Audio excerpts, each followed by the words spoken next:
वसंत की एक शांत संध्या थी। श्रावस्ती के बाहर फैले साल के वृक्षों के बीच हवा बहुत धीमे बह रही थी। आकाश में सूर्य धीरे धीरे अस्त हो रहा था और उसकी सुनहरी किरणें धरती को एक मुलायम आभा में ढक रही थी। पक्षियों की चहचहाहट दिन में अंतिम गीत गा रही थी। वातावरण में एक गहरा ठहराव था, मानो प्रकृति स्वयं भी सोने की तैयारी कर रही हो। उसी समय विहार के प्रांगण में एक युवा भिक्षु बैठा था। उसका नाम अनिरुद्ध था। वह कई दिनों से एक समस्या से जूझ रहा था। उसका मन अशांत था। दिन में वह ध्यान करता, सेवा करता, गुरु के वचनों को सुनता, पर रात होते ही उसकी आंखों से नींद दूर तक भाग जाती थी। शरीर थका हुआ होता पर मन जागता रहता। कभी पुरानी स्मृतियां सामने आ जाती, कभी भविष्य की चिंताएं, और जब बहुत देर बाद नींद आती तो वह भारी और बोझिल हो जाती। सुबह उठते समय वह ताजगी नहीं बल्कि थकान महसूस करता। उस दिन वह सीधे तथागत के पास पहुंचा। वे वृक्ष के नीचे शांत बैठे थे। उनका चेहरा स्थिर था, सांसें सहज थी। ऐसा लगता था मानो उनके भीतर और बाहर एक ही लय चल रही हो। अनिरुद्ध ने विनम्रता से कहा, भंते, मैं एक साधारण प्रश्न लेकर आया हूं। मैं सो नहीं पाता और जब सोता हूं तो गहरी नींद नहीं आती। क्या सोने का भी कोई सही तरीका होता है? तथागत ने उसकी ओर देखा। उनकी दृष्टि में करुणा थी पर साथ ही एक गहरी समझ भी। वे मुस्कुराकर बोले, अनिरुद्ध, जिस प्रकार जागने का एक सही तरीका है उसी प्रकार सोने का भी एक सही मार्ग है। पर लोग सोना केवल शरीर का विश्राम समझते हैं। वे यह नहीं जानते कि नींद आत्मा के लिए भी एक द्वार है। अनिरुद्ध ध्यान से सुन रहा था। उसकी सांसें धीमी हो गई। तथागत ने कहा, तुम दिन भर क्या करते हो? मैं सेवा करता हूँ, ध्यान करता हूँ, भिक्षा लाता हूँ और आपके वचन सुनता हूँ। जब सूर्य अस्त होता है तब तुम्हारा मन क्या करता है? अनिरुद्ध कुछ क्षण चुप रहा, फिर बोला, वह सोचता रहता है, कभी बीते हुए दिन की बातें, कभी आने वाले कल की योजनाएं। तथागत ने कहा, यही कारण है, शरीर तो लेट जाता है पर मन खड़ा रहता है। तुम सोते नहीं, केवल बिस्तर पर पड़े रहते हो। संध्या का आकाश अब नीला हो चुका था। चंद्रमा की हल्की रेखा दिखाई देने लगी थी। तथागत ने कहा, सोने का पहला नियम है दिन को पूर्ण करना। जब तक दिन अधूरा है रात गहरी नहीं होगी। अनिरुद्ध ने पूछा, दिन को पूर्ण कैसे करें? तथागत बोले, हर संध्या अपने आप से पूछो, क्या मैंने आज किसी के प्रति द्वेष रखा? क्या मैंने किसी से कटु वचन कहा? क्या मेरे मन में कोई अधूरी इच्छा शेष है? यदि है तो उसे स्वीकार करो। मन में क्षमा करो, स्वयं को क्षमा करो और दिन को वहीं समाप्त कर दो। हवा में हल्की ठंडक आ गई थी। दूसरा नियम है शरीर की सजगता। जब तुम लेटो तो ऐसे लेटो जैसे पृथ्वी को समर्पित हो रहे हो। दाहिनी करवट लेटो, हाथ को सिर के नीचे रखो, सांसों को देखो, उन्हें बदलो मत, बस देखो। प्रत्येक श्वास के साथ यह अनुभव करो कि दिन की थकान बाहर जा रही है। प्रत्येक निश्वास के साथ अनुभव करो कि भीतर शांति आ रही है। अनिरुद्ध की आंखों में एक नई चमक थी। तीसरा नियम, तथागत ने कहा, कृतज्ञता। सोने से पहले 3 बातों के लिए आभार प्रकट करो, चाहे वह छोटी ही क्यों ना हो।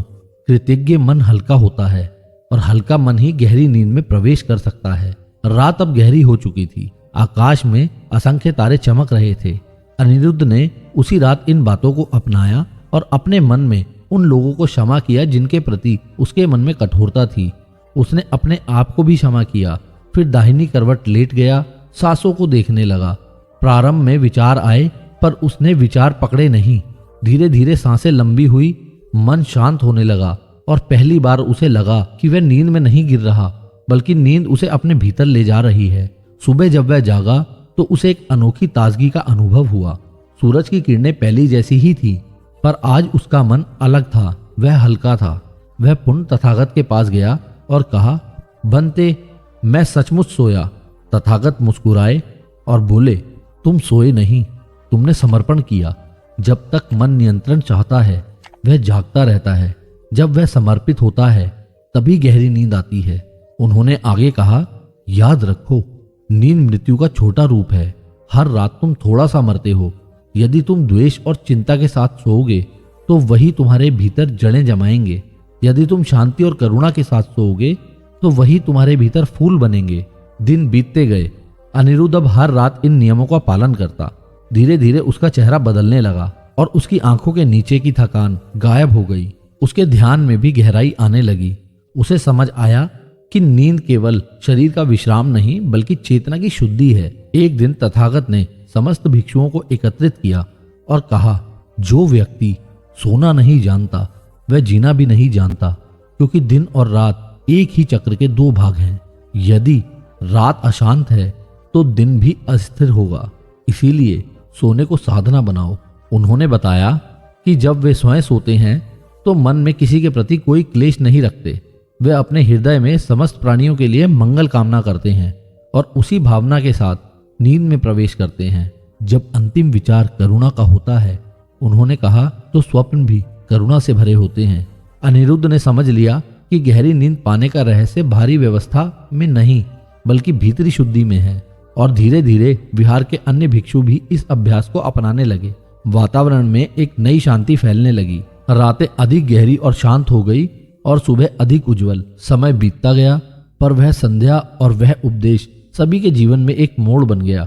सोने का सही तरीका किसी विशेष आसन या मंत्र में नहीं था, वह था दिन को पूर्ण करना, मन को हल्का करना, सांसों को देखना और कृतज्ञता के साथ समर्पित हो जाना। और जब यह चारों एक साथ होते हैं तब नींद केवल विश्राम नहीं रहती, वह ध्यान बन जाती है।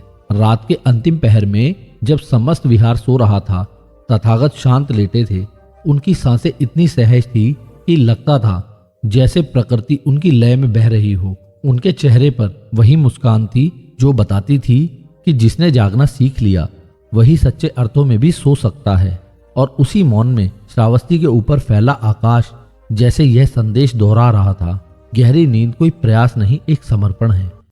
चलिए अब चलते हैं अगली कहानी की तरफ। श्रावस्ती से दूर कहीं एक छोटा सा ग्राम था। उस ग्राम का नाम था नंदपुर। वहां के लोग साधारण थे, जीवन सरल था पर मनों में हलचल बहुत थी। खेतों में हरियाली थी पर चेहरों पर चिंता की रेखाएं भी थी। उसी ग्राम में एक युवक रहता था, सुमेध। उसका मन कभी स्थिर नहीं रहता था। कभी वह भविष्य के स्वप्न बुनता, कभी अतीत की भूलों पर पछताता।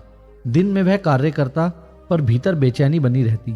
रात में वह आकाश को देखता और सोचता, क्या जीवन केवल भाग दौड़ है? क्या मन को कभी विश्राम मिलेगा? एक दिन गांव में यह समाचार पहुंचा कि महान तपस्वी गौतम बुद्ध समीप के उपवन में ठहरे हैं। लोग उन्हें देखने और उनके वचन सुनने जाने लगे। सुमेध भी गया, पर वह केवल भीड़ का हिस्सा बनकर नहीं जाना चाहता था। उसके भीतर प्रश्नों का ज्वार था। संध्या का समय था। उपवन में वृक्ष स्थिर खड़े थे। पत्तियों के बीच से आती धूप धीरे धीरे सुनहरी से लाल हो रही थी। पक्षियों की आवाजें शांत होने लगी थी। उस वृक्ष के नीचे वे विराजमान थे जिनकी उपस्थिति मात्र से वातावरण में स्थिरता आ जाती है। सुमेध दूर बैठ गया। उसने देखा कि कितने लोग प्रश्न पूछ रहे थे, कोई दुख के बारे में, कोई परिवार के बारे में, कोई धन और हानि के विषय में। पर जब उसकी बारी आई वह कुछ क्षण मौन रहा, फिर बोला, भंते, मेरा मन शांत क्यों नहीं रहता? सब कुछ होते हुए भी भीतर खालीपन है। उन्होंने उसकी ओर देखा। उनकी दृष्टि में ना तो आश्चर्य था ना आलोचना, केवल करुणा थी। उन्होंने पूछा, जब तुम खेत में बीज बोते हो क्या तुरंत फल मिल जाता है? नहीं बनते, समय लगता है। और यदि भूमि में कांटे हों तो क्या बीज सहज उगता है? नहीं। उन्होंने कहा, तुम शांति का फल चाहते हो पर भूमि को साफ नहीं करते। मन में इच्छाओं, भय, तुलना और अपेक्षाओं के कांटे हैं। ऐसे में शांति कैसे उगे? सुमेध चुप हो गया। उसे लगा जैसे किसी ने उसके भीतर की उलझन को शब्द दे दिए हों। उस दिन वह देर तक वहीं बैठा रहा। जब सब लोग चले गए तब भी वह वहीं रुका रहा। सूर्य अस्त हो चुका था। आकाश गहरा नीला हो गया था। वह धीरे से आगे आया और बोला, बनते, भूमि को कैसे साफ करूं? उन्होंने कहा, पहले यह देखो कि तुम्हारे भीतर क्या चल रहा है। मन को दबाओ मत, उससे लड़ो मत। उसे देखो जैसे नदी के किनारे बैठकर जल की धारा को देखते हो। पर विचार बहुत आते हैं, सुमेध ने कहा।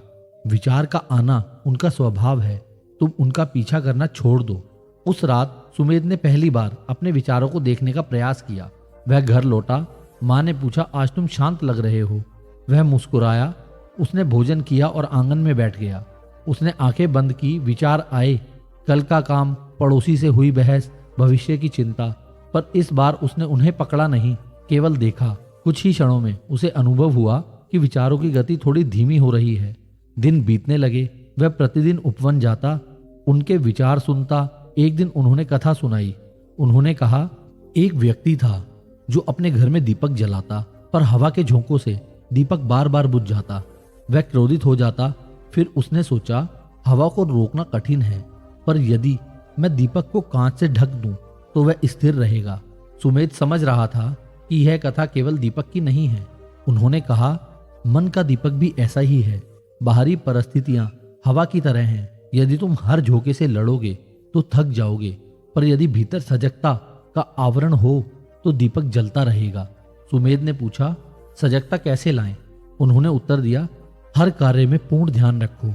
जब चलो तो केवल चलो, जब खाओ तो केवल खाओ, जब सुनो तो केवल सुनो। मन को भटकने का अवसर मत दो।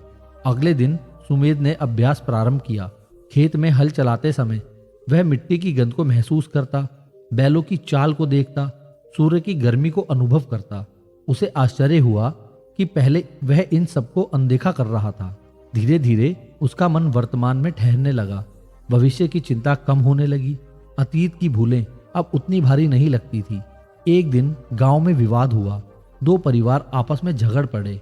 पहले सुमेध भी ऐसे अवसरों पर क्रोधित हो जाता था, पर इस बार वह शांत था। उसने दोनों पक्षों की बातें सुनी। उसने कोई निर्णय नहीं लिया, केवल दोनों को यह बताया कि क्रोध की आग में सबसे पहले अपना ही घर जलता है। उसकी वाणी में दृढ़ता थी, पर कटुता नहीं थी। लोगों ने देखा कि वह बदल रहा है। कुछ समय बाद वह पुनः उनके पास गया और बोला, बनते, अब मन पहले जैसा अशांत नहीं रहता, पर कभी कभी अचानक उदासी घेर लेती है। बुद्ध बोले, उदासी को भी देखो, उसे भगाने की कोशिश मत करो। जैसे बादल आते हैं और चले जाते हैं, वैसे ही भावनाएं भी आती जाती हैं। तुम आकाश बनो, बादल नहीं। यह वाक्य उसके हृदय में बस गया। उसने अनुभव किया कि वह हर भावना से अपनी पहचान जोड़ लेता था। यदि क्रोध आया तो वह सोचता, मैं क्रोधित हूं। यदि दुख आया तो मैं दुखी हूं। पर अब उसने देखना शुरू किया कि भावनाएं आती हैं, ठहरती हैं और चली जाती हैं। वह साक्षी बन सकता है। समय बीता, उसका चेहरा बदल गया। उसकी आंखों में गहराई आ गई। उसकी चाल में स्थिरता थी। गांव के लोग उससे सलाह लेने आने लगे। एक संध्या वह पुनः उपवन पहुंचा। उसने कहा, भंते, क्या मन की शांति स्थायी हो सकती है? गौतम बुद्ध बोले, जब तक जीवन है परिवर्तन रहेगा, पर जो परिवर्तन को स्वीकार कर लेता है उसकी शांति गहरी हो जाती है। वह बाहर की परिस्थितियों पर निर्भर नहीं रहती। बुद्ध आगे बोले, शांति कोई वस्तु नहीं जो कहीं से लानी हो, वह तुम्हारे भीतर ही है, पर इच्छाओं और भय की धूल से ढकी है। जब तुम सजगता से उस धूल को हटाते हो तो शांति स्वयं प्रकट होती है। सुमेध ने सिर झुका दिया। उस दिन पूर्णिमा थी। चंद्रमा की रोशनी वृक्षों के पत्तों पर पड़ रही थी। हवा में ठंडक थी। वह देर तक वहीं बैठा रहा। उसे लगा जैसे भीतर कोई दीपक स्थिर हो गया हो। कुछ वर्षों बाद वही सुमेध गांव में एक मार्गदर्शक बन गया। उसने कभी स्वयं को गुरु नहीं कहा। वह केवल यह कहता, मैंने अपने मन को देखना सीखा है। लोग उससे पूछते, सुमेध, क्या तुम्हें कभी क्रोध नहीं आता? वह मुस्कुराकर कहता, आता है, पर अब मैं उसे पहचान लेता हूँ। वह मेरे भीतर अतिथि की तरह आता है, स्थायी निवासी नहीं बनता। एक दिन वह फिर उनके पास पहुंचा। उनसे कहा, बनते, अब समझ में आया कि मन को शांत करने का अर्थ उसे रोकना नहीं, उसे समझना है। बुद्ध बोले, जो समझ लेता है वही मुक्त होता है। रात गहरी हो चुकी थी। तारे चमक रहे थे। उपवन में मौन था। उस मौन में सुमेध को लगा कि उसके भीतर का शोर समाप्त हो चुका है, और उसी क्षण उसने जाना, शांति बाहर से नहीं आती, वह भीतर जागती है। धीरे धीरे समय बीतता गया। उनके शरीर ने भी एक दिन विश्राम लिया, और उनके वचन, उनकी करुणा, उनकी दृष्टि सब जीवित रहे। सुमेध जब भी आकाश को देखता उसे वही वाक्य याद आता, तुम आकाश बनो, बादल नहीं। और सच में उसका मन अब आकाश की तरह विस्तृत हो चुका था। भावनाएं आती पर टिकती नहीं थी। इच्छाएं उठती पर उसे बांध नहीं पाती थी। भय आता पर वह उसे देख लेता और स्वयं ही पिघल जाता। नंदपुर का वातावरण भी बदल गया। लोग अधिक सजग हो गए। विवाद कम हुए। बच्चों को सिखाया जाने लगा कि मन को देखना सीखो। एक दिन एक छोटा बालक उसके पास आया और बोला, चाचा मन शांत कैसे करें? सुमेध ने मुस्कुराकर कहा, जब तुम खेलते हो तो केवल खेलो, जब खाते हो तो केवल खाओ, और जब रोते हो तो रोने को भी देखो। बालक हंस पड़ा। उसे यह सरल लगा, पर सुमेध जानता था कि यह सरलता सबसे बड़ी साधना है। संध्या ढल रही थी, गांव में दीपक जल रहे थे, आकाश में फिर वही चंद्रमा था, पर अब सुमेध के भीतर भी एक चंद्रमा था, शांत, शीतल, उज्जवल। और इस प्रकार मन की शांति का दीपक जल उठा, ना किसी चमत्कार से, ना किसी बाहरी साधन से, बल्कि सजगता, स्वीकार और करुणा से। तो दोस्तों, चलिए अब चलते हैं अगली कहानी की तरफ। मगध की सीमा से लगे एक निर्जन प्रदेश में एक विशाल वन था। उस वन के किनारे एक बस्ती बसी थी जिसका नाम था वेलुग्राम। वहां के लोग कठोर परिश्रम करते थे, पर उनके जीवन में भय अधिक था। भय भविष्य का, भय हानि का, भय अपमान का। उसी बस्ती में एक युवक रहता था, वत्सल। वत्सल का स्वभाव तीखा था। वह अन्याय सह नहीं पाता था। यदि कोई गलत बोलता तो वह तुरंत उत्तर देता। यदि कोई धोखा करता तो वह क्रोध में भर उठता। उसे लगता था कि संसार को बदलने के लिए कठोर होना आवश्यक है। वह शक्ति में विश्वास करता था, सहनशीलता में नहीं। एक दिन गांव में विवाद हुआ। पड़ोसी राज्य के सैनिक आए और कर बढ़ाने की घोषणा कर गए। लोग भयभीत हो गए। कुछ ने विरोध की बात की, कुछ ने चुप रहने की सलाह दी। वत्सल ने सभा में खड़े होकर कहा, यदि हम चुप रहे तो वे हमें कुचल देंगे। उसकी वाणी में ज्वाला थी। कई युवक उसके साथ हो गए। उन्होंने प्रतिरोध की योजना बनाई, पर उसी समय किसी वृद्ध ने कहा कि समीप के विहार में एक महान सन्यासी ठहरे हैं जिनकी वाणी से लोग मार्ग पाते हैं। कुछ ने सुझाव दिया कि पहले उनसे सलाह ली जाए। वत्सल हंस पड़ा। क्या एक सन्यासी तलवार रोक सकता है? उसने व्यंग्य किया, पर भीतर कहीं एक हल्की जिज्ञासा भी जागी। अंततः वह भी साथ चल पड़ा। वन के मध्य एक शांत स्थल था। वहां वृक्षों की लंबी पंक्तियां थीं। हवा में पत्तियों की सरसराहट थी। उस स्थल पर वे विराजमान थे जिन्हें लोग गौतम बुद्ध के नाम से जानते थे। वत्सल दूर खड़ा रहा। उसने देखा कि उनके आसपास कोई भय नहीं था। सैनिकों का आतंक वहां पहुंचते ही जैसे पिघल जाता था। लोग बैठते, सुनते और शांत होकर लौटते। सभा समाप्त होने के बाद वत्सल आगे आया। उसने बिना झुके कहा, यदि कोई हम पर अत्याचार करे तो क्या हमें चुप रहना चाहिए? उन्होंने उसकी ओर देखा। उनकी दृष्टि में चुनौती नहीं, समझ थी। उन्होंने पूछा, तुम्हारे भीतर अभी क्या चल रहा है? वत्सल ने उत्तर दिया, क्रोध। और क्रोध तुम्हें कहां ले जा रहा है? प्रतिरोध की ओर। उन्होंने धीरे से कहा, अग्नि अग्नि को शांत नहीं करती, वह केवल और बढ़ती है। वत्सल के चेहरे पर कठोरता आ गई। तो क्या हम अन्याय सह लें?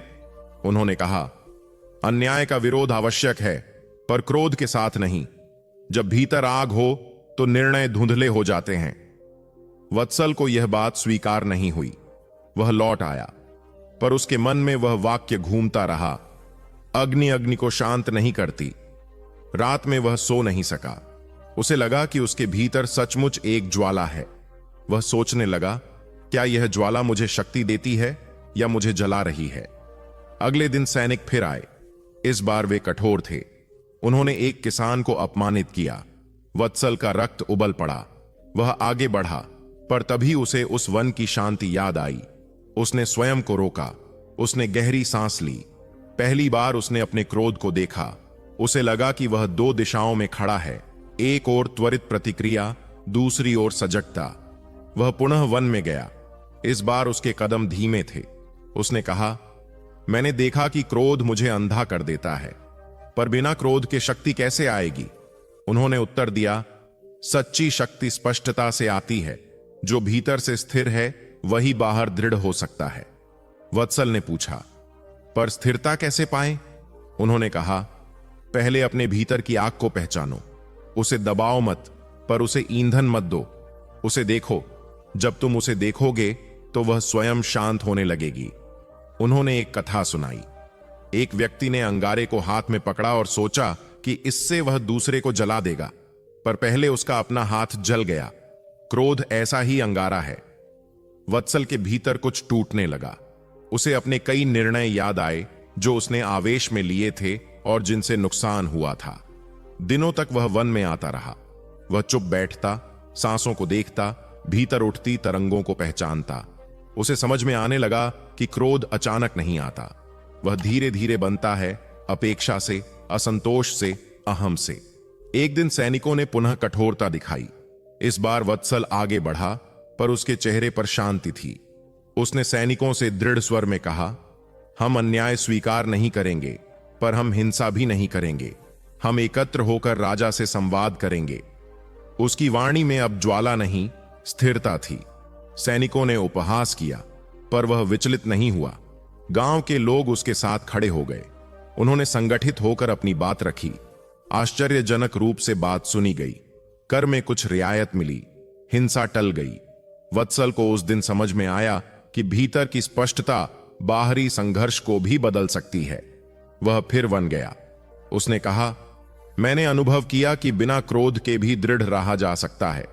उन्होंने मुस्कुराकर कहा, जब भीतर करुणा जागती है तब शक्ति और मधुर हो जाती है। वत्सल ने पूछा, करुणा और शक्ति साथ कैसे रह सकते हैं? उन्होंने कहा, करुणा कमजोरी नहीं है, वह समझ है। जब तुम दूसरे को शत्रु नहीं, एक भ्रमित मनुष्य के रूप में देखते हो, तब तुम्हारा विरोध भी शांत हो जाता है। वत्सल के लिए यह नया दृष्टिकोण था। उसने सैनिकों के प्रति भी सोचना शुरू किया। वे भी आदेशों के बंधन में थे। समय बीता, वेलुग्राम बदलने लगा। लोग अधिक संगठित हुए, पर हिंसक नहीं। उन्होंने संवाद सीखा। उन्होंने अपने बच्चों को सिखाया कि साहस का अर्थ क्रोध नहीं, स्पष्टता है। वत्सल के भीतर भी परिवर्तन गहरा होता गया। एक दिन उसने महसूस किया कि जो आग उसे पहले जलाती थी, वही अब प्रकाश बन गई है। वह समझ गया कि अग्नि को बुझाना नहीं, उसे दिशा देना है। वर्षों बाद जब वह स्वयं वृद्ध हुआ, तो उसने युवाओं को वही बात कही, अंतर की ज्वाला को पहचानो, उसे अंधकार मत बनने दो, उसे दीपक बनाओ। वन अब भी वहीं था, वृक्ष अब भी खड़े थे, हवा अब भी सरसराती थी, पर वेलुग्राम का वातावरण बदल चुका था। एक दिन वह अकेला वन में गया। उसने उसी स्थान पर बैठकर आंखें बंद की जहां कभी वह चुनौती लेकर आया था। अब उसके भीतर कोई चुनौती नहीं थी, केवल कृतज्ञता थी। उसे लगा कि जीवन ने उसे दो विकल्प दिए थे, जलना या उजाला देना। उसने दूसरा चुना, और उसी मौन में उसे अनुभव हुआ कि करुणा केवल भावना नहीं, एक शक्ति है जो भीतर की आग को प्रकाश में बदल देती है। रात घिर आई, आकाश तारों से भर गया। वत्सल धीरे धीरे उठा। उसके कदम हल्के थे, उसके भीतर कोई बोझ नहीं था। उसने पीछे मुड़कर वन को देखा और मन ही मन कहा, जिस दिन मैंने क्रोध को देखा, उसी दिन मेरा नया जन्म हुआ। यह कथा यहीं विराम लेती है, पर उसकी गूंज उन सभी के भीतर सुनाई देती है जो अपनी अग्नि को प्रकाश में बदलना चाहते हैं। चलिए अब चलते हैं अगली कहानी की तरफ। कौशल राज्य के एक नगर के बाहरी भाग में कुम्हारों की बस्ती थी। वहां मिट्टी से जीवन बनता था। सुबह होते ही चाक घूमने लगता, हाथ गीली मिट्टी को आकार देते और दिन ढलते ढलते साधारण मिट्टी सुंदर घड़ों में बदल जाती। उसी बस्ती में एक कुम्हार रहता था, धीरपाल। वह अपने काम में निपुण था, पर स्वभाव से अधीर। धीरपाल का एक ही सपना था, उसका बनाया घड़ा पूरे राज्य में सबसे सुंदर कहलाए। वह दिन रात परिश्रम करता, नई आकृतियां बनाता, किनारों पर नक्काशी करता, रंगों से सजाता। लोग उसकी कला की प्रशंसा करते, पर उसे संतोष नहीं मिलता। वह हमेशा तुलना करता, उसका घड़ा मुझसे अधिक क्यों बिका? मेरे घड़े में कमी कहां रह गई? उसका छोटा पुत्र आर्यमित्र अक्सर उसे चाक के पास बैठा देखता। वह पूछता, पिता, आप इतने चिंतित क्यों रहते हैं? लोग तो आपके काम की तारीफ करते हैं। धीरपाल मुस्कुरा देता, पर भीतर जलन बनी रहती। एक दिन नगर में घोषणा हुई कि राजमहल के लिए विशेष घड़े बनाए जाएंगे। जो कारीगर सबसे सुंदर और मजबूत घड़ा बनाएगा, उसे राजकुमार की उपाधि मिलेगी। यह सुनकर धीरपाल का मन उत्साह और चिंता से भर गया। उसे लगा, यही अवसर है। उसने सर्वोत्तम मिट्टी चुनी। कई दिनों तक उसे गूंधा, चाक पर घंटों बैठा रहा। घड़ा बनाते समय उसने सांस तक रोके रखी। आकार पूर्ण हुआ तो उसने उसे धूप में सुखाया, फिर भट्टी में पकाया। रंग भी अनोखा लगाया, पर जब घड़ा तैयार हुआ, उसके किनारे पर एक सूक्ष्म दरार दिखी। इतनी हल्की कि दूर से दिखाई न दे पर पास से स्पष्ट। धीरपाल का हृदय बैठ गया। उसने घड़ा उठाकर जमीन पर पटक देना चाहा। सब व्यर्थ, उसने सोचा। आर्यमित्र पास खड़ा था। उसने कहा, पिता, यह दरार इतनी भी बड़ी नहीं है। धीरपाल ने कठोर स्वर में कहा, पूर्णता में छोटी कमी भी दोष है। वह उदास बैठ गया। उसी समय बस्ती में एक शांत साधु आए। लोग उन्हें सम्मान से देख रहे थे। वे थे गौतम बुद्ध, जो अपने भ्रमण के दौरान वहां ठहरे थे। धीरपाल ने उन्हें देखा पर ध्यान नहीं दिया। वह अपनी निराशा में डूबा था। आर्यमित्र ने साधु को प्रणाम किया और उन्हें अपने घर बुलाया। जब वे भीतर आए, उन्होंने चाक, मिट्टी और वह घड़ा देखा। उनकी दृष्टि उस सूक्ष्म दरार पर ठहर गई। उन्होंने कुछ नहीं कहा। धीरपाल ने विनम्र होकर पूछा, आप क्या देख रहे हैं? उन्होंने कहा, मैं उस घड़े को देख रहा हूं जिसमें जीवन की कहानी छिपी है। धीरपाल चकित हुआ। इसमें तो केवल दोष है। उन्होंने शांत स्वर में कहा, क्या तुम जानते हो कि मिट्टी को घड़ा बनने के लिए क्या क्या सहना पड़ता है? पहले उसे गीला किया जाता है, फिर दबाया जाता है, फिर घुमाया जाता है, फिर आग में डाला जाता है, तब जाकर वह उपयोगी बनती है। यदि वह हर दबाव पर टूट जाए तो क्या वह घड़ा बन पाएगी? धीरपाल ने सिर झुका लिया।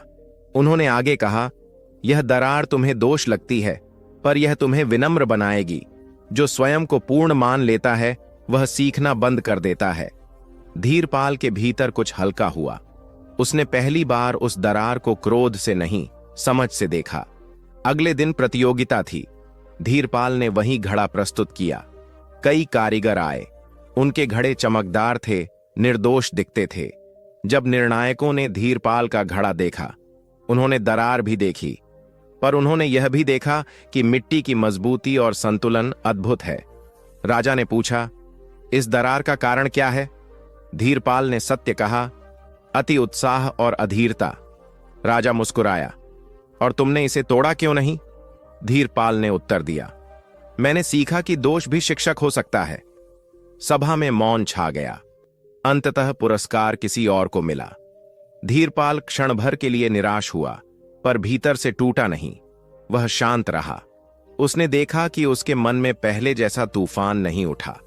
संध्या को वह फिर उन साधु के पास गया। उसने कहा, मैं जीत नहीं पाया। उन्होंने पूछा, तुम्हें कैसा लग रहा है? हल्का, उसने आश्चर्य से कहा। उन्होंने कहा, तुमने आज जीत से बड़ा पाठ सीखा है। जीवन में सब कुछ हमारे अनुसार नहीं होता, पर हर घटना हमें कुछ सिखाती है। दिन बीतते गए। धीरपाल ने काम जारी रखा, पर अब उसकी दृष्टि बदल गई थी। वह घड़ा बनाते समय तुलना नहीं करता। वह मिट्टी को महसूस करता, चाक की गति को सुनता, अपनी सांसों को पहचानता। एक दिन आर्यमित्र ने देखा कि पिता अब पहले से अधिक प्रसन्न रहते हैं। उसने पूछा, क्या अब आपको सर्वश्रेष्ठ बनने की इच्छा नहीं है? धीरपाल ने मुस्कुराकर कहा, अब मैं श्रेष्ठ बनने के बजाय बेहतर बनने का प्रयास करता हूं, और यह प्रयास केवल दूसरों से आगे निकलने के लिए नहीं, स्वयं को समझने के लिए है। धीरे धीरे उसकी कला में गहराई आने लगी। उसके घड़े अब केवल सुंदर नहीं, स्थिर भी थे। लोग कहते, इनमें कुछ विशेष है। वह विशेषता बाहरी सजावट नहीं, भीतर की शांति थी। वर्षों बाद जब आर्यमित्र ने चाक संभाला, उसने वही शिक्षा याद रखी। मिट्टी को आकार देने से पहले स्वयं को आकार देना आवश्यक है। एक बार भारी वर्षा आई। कई घड़े टूट गए। बस्ती में नुकसान हुआ। लोग रोने लगे। धीरपाल ने अपने शिष्यों से कहा, घड़ा टूट सकता है, पर हाथ का कौशल नहीं। यदि मन स्थिर है तो फिर से बना लेंगे। उसकी वाणी में अनुभव था। कुछ समय बाद वही साधु पुनः वहां आए। धीरपाल ने उन्हें प्रणाम किया और कहा, आपने मुझे दरार का अर्थ समझाया। आज मैं समझता हूं कि जीवन भी एक घड़ा है। हम उसे पूर्ण बनाना चाहते हैं, पर छोटी दरारें हमें नम्र बनाए रखती हैं। उन्होंने कहा, जो अपनी कमियों को स्वीकार करता है, वही सच में मजबूत बनता है। संध्या ढल रही थी। चाक धीरे धीरे रुक गया। धूप की अंतिम किरणें मिट्टी पर चमक रही थीं। धीरपाल ने एक नया घड़ा उठाया। उसने देखा कि उसमें भी एक हल्की असमानता है। इस बार वह मुस्कुराया। उसने मन ही मन कहा, यही मुझे याद दिलाएगी कि मैं अभी सीख रहा हूं। और यही इस कथा का सार है। पूर्णता की दौड़ हमें थका देती है, पर स्वीकार की राह हमें शांत कर देती है। जीवन की छोटी दरारें हमें तोड़ने नहीं, गढ़ने आती हैं। जो उन्हें समझ लेता है वही भीतर से मजबूत बनता है। रात गहराने लगी, बस्ती में दीप जल उठे। चाक शांत था, पर उसके भीतर जीवन का चक्र चलता रहा। यह संदेश हर उस व्यक्ति के लिए है जो स्वयं को दोषों से भरपूर समझता है। याद रखो, मिट्टी की तरह हम भी दबाव और आग से गुजरते हैं, और वही हमें आकार देती है। चलिए अब चलते हैं अगली कहानी की ओर। अंग देश की सीमा पर एक विस्तृत मरुभूमि थी। दूर दूर तक फैली रेत, तपता हुआ सूर्य और बीच बीच में खजूर के वृक्षों के छोटे समूह। उस मरुभूमि के किनारे एक छोटा सा व्यापारिक नगर था, सुगंधपुर। वहां से कारवां दूर दूर देशों तक जाते थे। ऊंटों की घंटियां, व्यापारियों की आवाजें और यात्राओं की कहानियां, यही उस नगर की पहचान थी। उसी नगर में एक युवक रहता था, नीलय। उसके पिता व्यापारी थे और वे चाहते थे कि नीलय भी व्यापार सीखे, पर नीलय का मन भटकता रहता। उसे लगता था कि जीवन केवल खरीद बिक्री का नाम नहीं। वह क्षितिज को देखता और सोचता, उस रेखा के पार क्या है? क्या जीवन केवल लाभ हानि का हिसाब है? उसके पिता कहते, व्यापार में ध्यान लगाओ, यही स्थिरता देगा। पर नीलय के भीतर प्रश्नों का तूफान था। एक दिन नगर में चर्चा हुई कि एक महान सन्यासी निकट के ओएसिस में ठहरे हैं। वे यात्रियों को मार्ग दिखाते हैं, केवल बाहरी नहीं, भीतरी भी। कुछ लोग उन्हें सुनने गए। नीलय भी चला गया। ओएसिस में जल शांत था। खजूर के वृक्षों की छाया में वे बैठे थे, जिन्हें लोग श्रद्धा से गौतम बुद्ध कहते थे। उनके चारों ओर यात्री बैठे थे। कोई दूर देश से आया था, कोई पास के गांव से। नीलय ने पहली बार उन्हें देखा। उनके चेहरे पर ऐसी शांति थी जैसी उसने कभी नहीं देखी थी। वह दूर बैठ गया। सभा में एक व्यापारी ने पूछा, लाभ कमाने की इच्छा क्या गलत है? उन्होंने उत्तर दिया, इच्छा गलत नहीं, पर यदि वह तुम्हें बांध ले तो वह बंधन बन जाती है। नीलय को लगा जैसे यह उत्तर उसी के लिए था। सभा समाप्त होने के बाद वह आगे आया। उसने कहा, मुझे लगता है कि मैं इस नगर से दूर जाना चाहता हूं, पर मैं समझ नहीं पा रहा कि यह भागना है या खोज। उन्होंने उससे पूछा, तुम्हें यहां क्या रोकता है? परिवार की अपेक्षा, नीलय ने कहा। और तुम्हें क्या बुलाता है? अज्ञात की पुकार। उन्होंने कुछ क्षण मौन रहकर कहा, कभी कभी यात्रा बाहर की नहीं, भीतर की होती है। यदि तुम बिना समझे चले जाओगे तो जहां भी जाओगे वही असंतोष साथ रहेगा। नीलय ने पूछा, तो मुझे क्या करना चाहिए? उन्होंने कहा, पहले यह देखो कि तुम्हारे भीतर बेचैनी क्यों है। क्या तुम वर्तमान को स्वीकार नहीं कर पा रहे, या तुम्हें सच में नया मार्ग चाहिए? नीलय ने उस रात लंबा चिंतन किया। उसे लगा कि वह व्यापार से नहीं, तुलना से थक गया है। नगर के युवा लाभ की चर्चा करते, संपत्ति की शेखी बघाड़ते। उसे लगता कि यदि वह भी वैसा न बने तो पीछे रह जाएगा। कुछ दिनों बाद उसने पिता से कहा, मैं एक कारवां के साथ मरुभूमि पार करना चाहता हूं। पिता चौंके, पर बोले, यदि जाना है तो सीख कर लौटना। कारवां चला। रेत पर ऊंटों के पद चिन्ह बनते गए। दिन में धूप तीखी थी, रात में ठंड गहरी। नीलय ने पहली बार कठोरता का अनुभव किया। यात्रा आसान नहीं थी। कई बार उसे लगा कि वह लौट जाए। एक रात आंधी आई, रेत का तूफान उठा, पद चिन्ह मिट गए, दिशा धुंधली हो गई। कारवां के नेता ने कहा, अब हमें तारों से दिशा पहचाननी होगी। नीलय ने आकाश की ओर देखा। तारे स्थिर थे, पर धरती पर सब बदल गया था।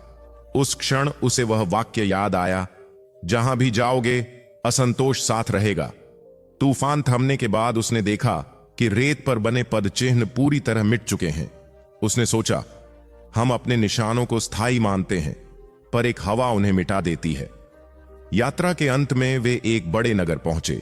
वहां व्यापार खूब था, धन, वैभव और प्रतिस्पर्धा। नीलय ने कुछ समय वहां काम किया। उसने लाभ भी कमाया, पर भीतर की बेचैनी समाप्त नहीं हुई। एक दिन वह अकेला बैठा था।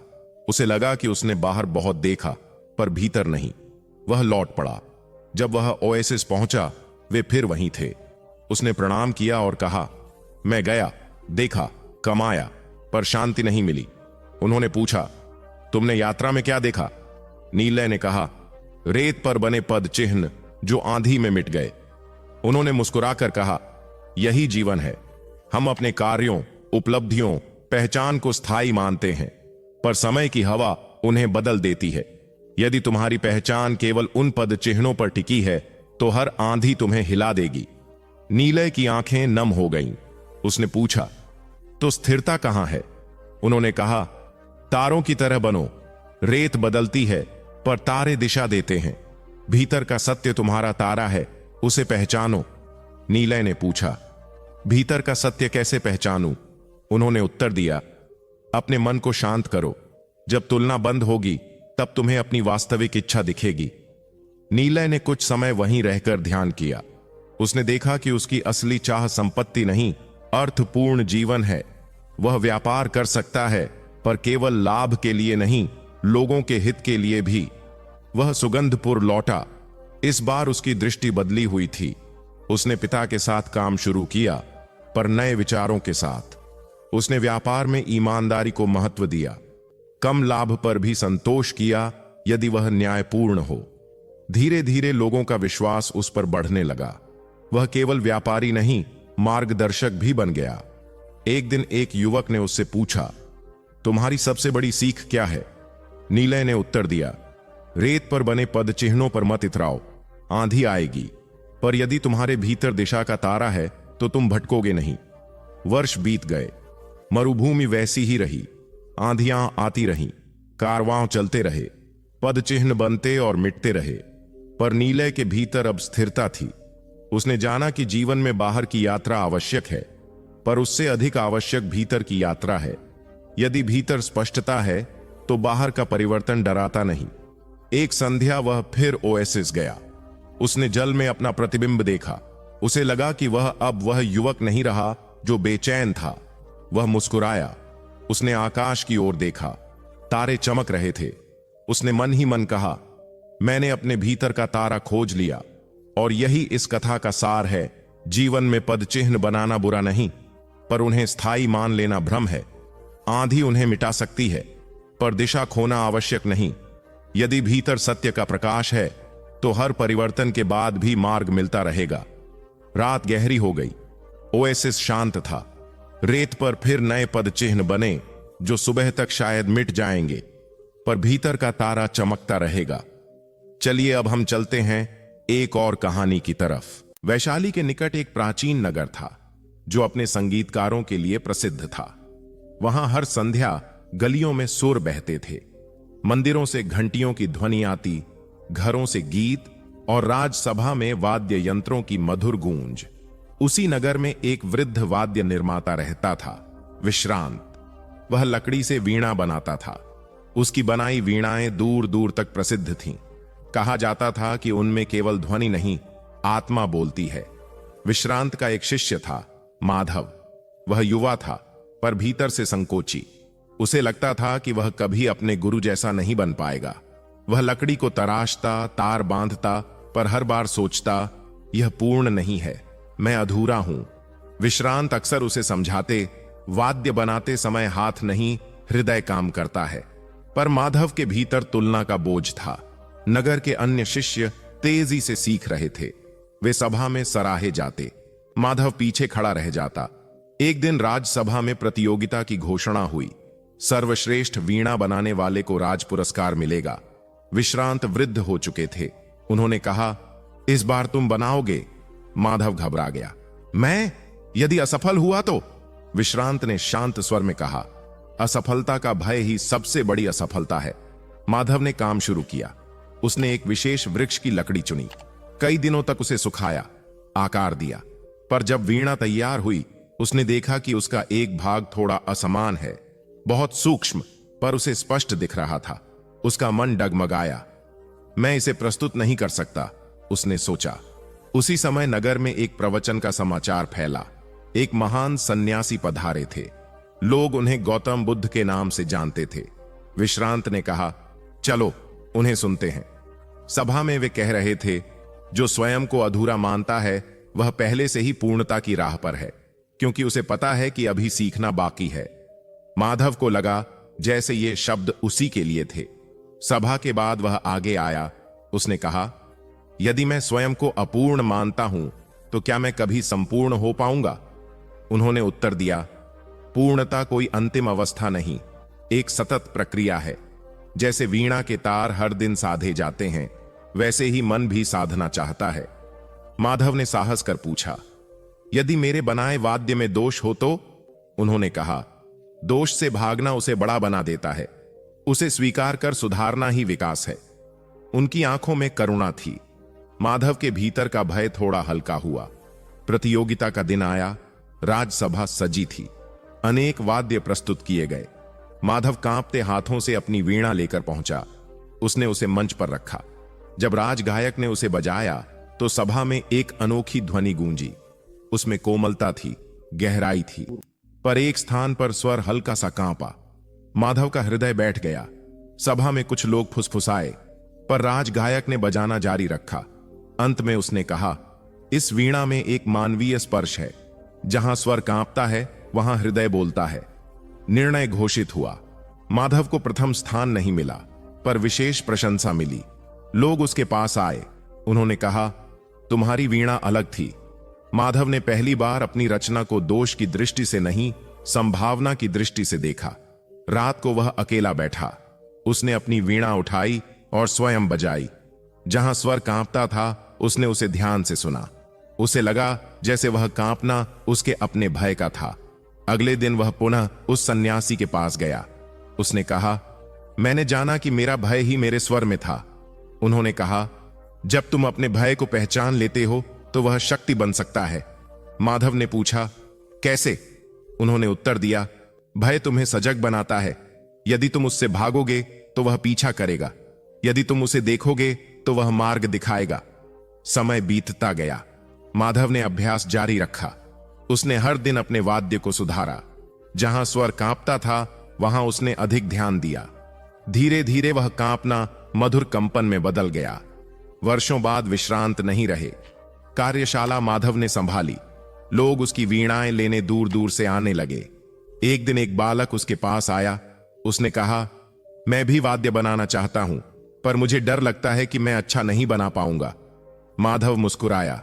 उसने कहा, डर को साथ लेकर बनाओ, उसे छिपाओ मत। बालक ने पूछा, यदि लोग हंसे तो? माधव ने उत्तर दिया, जो स्वयं प्रयास नहीं करते वही दूसरों पर हंसते हैं। तुम्हारा काम है अपने स्वर को पहचानना। संध्या को माधव अकेला बैठा था। उसने आकाश की ओर देखा। उसे वह दिन याद आया जब वह स्वयं को अधूरा समझता था। आज भी वह स्वयं को पूर्ण नहीं मानता था, पर उसे यह कमी बोझ नहीं लगती थी। वह जानता था कि यही अधूरापन उसे आगे बढ़ाता है। एक दिन वही सन्यासी पुनः नगर आए। माधव ने उन्हें प्रणाम किया और कहा, आपके शब्दों ने मेरे जीवन की दिशा बदल दी। उन्होंने पूछा, तुमने क्या पाया? माधव ने उत्तर दिया, मैंने जाना कि अधूरापन शत्रु नहीं, शिक्षक है। उन्होंने कहा, जब मन स्वीकार कर लेता है तब संगीत स्वतः बहता है। रात गहरी हुई। माधव ने अपनी वीणा उठाई। उसने एक राग छेड़ा। इस बार स्वर स्थिर थे, पर उनमें हल्का सा कंपन अभी भी था, मानवीय, सजीव। उसे लगा कि जीवन भी ऐसा ही है, पूर्ण शांति नहीं बल्कि जीवंत लय, जहां कभी कभी स्वर डगमगाते हैं पर उसी में सौंदर्य है। पूर्व दिशा में सूरज अब भी पूरी तरह उगा नहीं था। आकाश हल्की सुनहरी आभा से रंगना शुरू ही हुआ था और खेतों के ऊपर तैरती धुंध धीरे धीरे हट रही थी। दूर तक फैली हुई हरियाली पर ओस की बूंदें चमक रही थीं। ऐसा लगता था मानो रात ने अपने छोटे छोटे मोती धरती पर बिखेर दिए हों। उसी हरियाली के बीच एक छोटा सा ग्राम बसा था, जिसका नाम था कुशलवन। यह गांव बहुत बड़ा नहीं था, पर जीवन से भरा हुआ था। सुबह होते ही मिट्टी के घरों से धुएं की पतली लकीरें उठने लगतीं। कहीं चूल्हे जलते, कहीं बैलों की घंटियां बजतीं और कहीं बच्चे उनींदी आंखों से आंगन में दौड़ते दिखाई देते। लेकिन इस साधारण से गांव में रहने वाला एक युवक ऐसा था जिसे यह सब कुछ सामान्य लगते हुए भी भीतर से अधूरा लगता था। उसका नाम था माधव। माधव का घर गांव के किनारे पर था, जहां से जंगल की रेखा साफ दिखाई देती थी। उसके पिता किसान थे और मां घर संभालती थीं। जीवन में कोई बड़ी कमी नहीं थी। खेत थे, अनाज था, परिवार का स्नेह था। फिर भी माधव के भीतर एक अजीब सी खाली जगह थी जिसे वह समझ नहीं पाता था। सुबह जब वह खेत की ओर जाता तो अक्सर उसकी नजर दूर फैले हुए आकाश पर टिक जाती। उसे लगता जैसे वह आकाश उससे कुछ कहना चाहता है, लेकिन वह उस भाषा को समझ नहीं पाता। एक दिन ऐसा हुआ कि खेत में काम करते हुए उसका मन अचानक भारी हो गया। उसने हल एक ओर रख दिया और पेड़ की छाया में बैठ गया। हवा हल्की हल्की चल रही थी, लेकिन उसके मन में जैसे तूफान उठ रहा था। मैं आखिर चाहता क्या हूं? उसने अपने आप से पूछा। इस प्रश्न का उत्तर उसके पास नहीं था। उसी दिन दोपहर के समय गांव में खबर फैली कि पास के वन में महात्मा बुद्ध अपने भिक्षुओं के साथ ठहरे हुए हैं। यह समाचार सुनते ही कई लोग उत्साहित हो उठे। कुछ लोग श्रद्धा से भर गए, कुछ केवल जिज्ञासा से। माधव ने भी यह बात सुनी, लेकिन उसने तुरंत कोई प्रतिक्रिया नहीं दी। शाम तक वह चुप रहा, लेकिन रात होते होते उसके भीतर एक तीव्र इच्छा जाग उठी। उसे उस व्यक्ति से मिलना है जिसके बारे में लोग कहते हैं कि उसके पास जीवन के प्रश्नों के उत्तर हैं। अगली सुबह सूर्योदय से पहले ही वह घर से निकल पड़ा। वन तक पहुंचने वाला रास्ता मिट्टी का था। दोनों ओर साल और पीपल के वृक्ष खड़े थे। हवा में मिट्टी और पत्तों की गंध घुली हुई थी। चलते चलते माधव का मन धीरे धीरे शांत होने लगा। कुछ दूर चलने के बाद उसे एक खुला स्थान दिखाई दिया। वहां कुछ भिक्षु वृक्षों के नीचे बैठे थे। उनके वस्त्र साधारण थे, लेकिन उनके चेहरों पर एक गहरी शांति थी। उनके बीच में एक व्यक्ति वृक्ष के तने के पास बैठे थे। वह थे गौतम बुद्ध। माधव उन्हें देखकर ठिठक गया। वह समझ नहीं पा रहा था कि आगे बढ़े या दूर से ही लौट जाए। तभी बुद्ध ने धीरे धीरे अपनी आंखें खोलीं और उसकी ओर देखा। वह दृष्टि बहुत शांत थी, जैसे किसी गहरी झील का स्थिर जल। माधव के भीतर कुछ पिघल गया। वह धीरे धीरे आगे बढ़ा और कुछ दूरी पर बैठ गया। काफी देर तक दोनों के बीच मौन रहा। उस मौन में केवल पक्षियों की आवाजें थीं और पत्तों की हल्की सरसराहट। आखिरकार माधव ने धीमे स्वर में कहा, भगवान, मेरे भीतर एक प्रश्न है। बुद्ध ने उसकी ओर देखा। पूछो। माधव कुछ क्षण चुप रहा, फिर बोला, मेरे पास सब कुछ है, फिर भी मन खाली लगता है। मैं समझ नहीं पाता कि यह जीवन किस दिशा में जा रहा है। बुद्ध ने पास पड़ी सूखी पत्ती उठाई और उसे अपनी हथेली पर रख लिया। माधव, उन्होंने शांत स्वर में कहा, इस पत्ती को देखो। माधव ने पत्ती को ध्यान से देखा। जब यह वृक्ष पर थी, बुद्ध बोले, तब यह हरी थी, जीवित थी। अब यह सूख गई है और धरती पर गिर गई है। क्या तुम्हें लगता है कि इसका गिरना व्यर्थ है? माधव ने सिर हिलाया। नहीं भगवान, जीवन भी ऐसा ही है, बुद्ध ने कहा। हर क्षण बदलता रहता है, लेकिन मन उस परिवर्तन को स्वीकार नहीं करता। वह चाहता है कि सब कुछ स्थिर रहे। यही संघर्ष मन में खालीपन और बेचैनी पैदा करता है। माधव लंबे समय तक उस पत्ती को देखता रहा। उसे लगा जैसे पहली बार उसने किसी साधारण सी वस्तु को इतनी गहराई से देखा है। उस दिन वह देर तक वहीं बैठा रहा। उसने कोई और प्रश्न नहीं किया, केवल वातावरण को महसूस करता रहा। जब वह वापस गांव लौटा तो सूर्य ढल रहा था।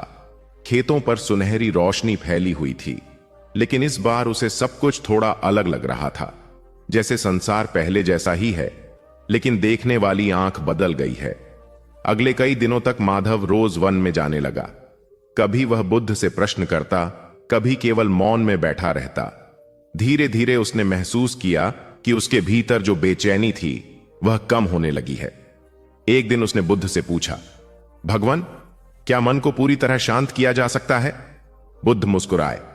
मन को दबाकर नहीं, उसे समझकर। कैसे?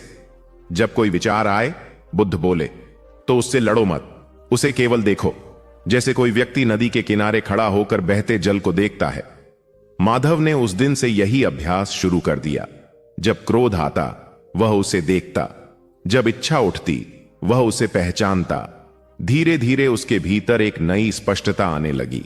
गांव के लोग भी उसके परिवर्तन को देखने लगे। जो युवक पहले छोटी छोटी बातों पर परेशान हो जाता था, वही अब शांत रहने लगा था। एक शाम जब सूर्य अस्त होने वाला था, माधव फिर बुद्ध के पास बैठा था। पूरा वन सुनहरी रोशनी से भर गया था। बुद्ध ने धीरे से कहा, माधव, जब मन का शोर शांत हो जाता है तब जीवन का सबसे छोटा क्षण भी प्रकाश बन जाता है। माधव ने उस समय कुछ नहीं कहा। वह केवल आकाश की ओर देखता रहा। उसके भीतर एक ऐसी शांति उतर रही थी जिसे शब्दों में बांधना संभव नहीं था। उसे लगा जैसे उसके भीतर भी एक दीपक जल गया है, छोटा सा लेकिन स्थिर। और उसी क्षण उसने समझ लिया कि जीवन का सबसे बड़ा उत्तर बाहर कहीं नहीं बल्कि भीतर की निस्तब्धता में छिपा होता है। उस रात जब वह अपने घर लौटा तब उसका चेहरा पहले से अलग था। अब उसमें खोज की बेचैनी नहीं थी, अब उसमें मौन का प्रकाश था। और उस छोटे से गांव के साधारण युवक ने उस दिन यह जान लिया था कि सच्ची यात्रा पैरों से नहीं, मन की गहराइयों में शुरू होती है। राजगृह से कई योजन दूर पहाड़ियों से घिरे एक विस्तृत मैदान में अंजनवन नाम का एक पुराना नगर बसा हुआ था। उस नगर की गलियां चौड़ी नहीं थीं, पर उनमें जीवन की हलचल भरी रहती थी। सुबह होते ही जब सूर्य की किरणें पूर्व दिशा से उठकर नगर की छतों पर गिरतीं, तो मिट्टी की दीवारें हल्के सुनहरे रंग में चमकने लगतीं। बाजार में धीरे धीरे दुकानों के पट खुलते, कुओं के पास स्त्रियां घड़ों की कतार लेकर खड़ी हो जातीं और खेतों की ओर जाने वाले किसान अपने कंधों पर हल उठाकर निकल पड़ते। इस नगर में रहने वाला एक युवक था, विभव। विभव कोई राजकुमार नहीं था, न ही किसी बड़े व्यापारी का पुत्र। उसका परिवार पीढ़ियों से कुम्हार का काम करता आया था। उसके घर के पीछे मिट्टी का एक खुला आंगन था, जहां वह और उसका पिता चाक घुमाकर घड़े, दिए और कलश बनाते थे। मिट्टी को गूंथने की गंध, चाक के घूमने की ध्वनि और धूप में सूखते बर्तनों की कतार, यही उसका संसार था। लेकिन उस संसार के भीतर भी विभव के मन में एक अजीब सी बेचैनी थी। दिन भर वह चाक पर मिट्टी को आकार देता, लेकिन रात होते होते उसे लगता जैसे उसका अपना जीवन ही किसी अनदेखे चाक पर घूम रहा है और वह समझ नहीं पा रहा कि उसका रूप क्या बनने वाला है। कभी कभी वह नगर के बाहर बहने वाली छोटी नदी के किनारे जाकर बैठ जाता। वहां पानी की धीमी धारा और पक्षियों की आवाजें उसे थोड़ी शांति देती, पर वह शांति भी स्थायी नहीं होती। थोड़ी देर बाद वही प्रश्न उसके भीतर फिर उठ खड़े होते, क्या जीवन बस इतना ही है? जन्म लेना, काम करना, थक जाना और फिर धीरे धीरे समय में खो जाना। एक दिन जब वह नदी के किनारे बैठा था, तब आकाश में अचानक बादल घिर आए। हवा में नमी बढ़ने लगी। दूर कहीं बिजली चमकी और कुछ ही क्षणों में तेज वर्षा शुरू हो गई। विभव पास के एक वृक्ष के नीचे खड़ा हो गया। उसी समय उसने देखा कि कुछ भिक्षु वर्षा में भी शांत भाव से उसी रास्ते पर चले आ रहे हैं। उनके वस्त्र भीग चुके थे, पर उनके चेहरों पर किसी प्रकार की बेचैनी नहीं थी। विभव ने पास खड़े एक व्यक्ति से पूछा, ये कौन है? उस व्यक्ति ने उत्तर दिया, तुमने नहीं सुना? ये भगवान बुद्ध के शिष्य हैं। वे स्वयं भी पास के वन में ठहरे हुए हैं। यह सुनकर विभव कुछ क्षण तक स्तब्ध खड़ा रहा। बुद्ध का नाम उसने कई बार सुना था। नगर के व्यापारी और यात्री अक्सर उनके उपदेशों की चर्चा करते थे। कहा जाता था कि उनके शब्द किसी के भी मन के अंधकार को दूर कर सकते हैं। उस रात विभव देर तक सो नहीं पाया। वर्षा थम चुकी थी, पर बादलों की गड़गड़ाहट अब भी कभी कभी सुनाई दे रही थी। वह अपने छोटे से कमरे में लेटा छत को देखता रहा। आखिर उसने निश्चय किया, वह सुबह वन में जाएगा। अगले दिन भोर होते ही वह घर से निकल पड़ा। रास्ता अभी भी गीला था। पत्तों पर वर्षा की बूंदें चमक रही थीं और हवा में मिट्टी की ताजा सुगंध घुली हुई थी। चलते चलते वह उस स्थान पर पहुंचा जहां भिक्षुओं का निवास था। वह स्थान बहुत साधारण था। कुछ वृक्षों के नीचे आसन बिछे थे। कुछ भिक्षु ध्यान में बैठे थे, कुछ शांत भाव से अपने कार्य कर रहे थे, और उन सबके बीच एक विशाल पीपल के वृक्ष के नीचे एक व्यक्ति स्थिर बैठा था। विभव ने उन्हें देखते ही पहचान लिया। वह थे भगवान बुद्ध। उनका चेहरा अत्यंत शांत था। ऐसा लगता था जैसे समय की सारी हलचल उनके पास आकर ठहर गई हो। विभव कुछ दूर खड़ा रहा। उसे समझ नहीं आ रहा था कि वह उनके पास जाए या नहीं। तभी बुद्ध ने धीरे धीरे अपनी आंखें खोली। उनकी दृष्टि विभव पर पड़ी। वह दृष्टि इतनी शांत और करुणामयी थी कि विभव के मन का संकोच स्वतः समाप्त हो गया। वह आगे बढ़ा और विनम्रता से बैठ गया।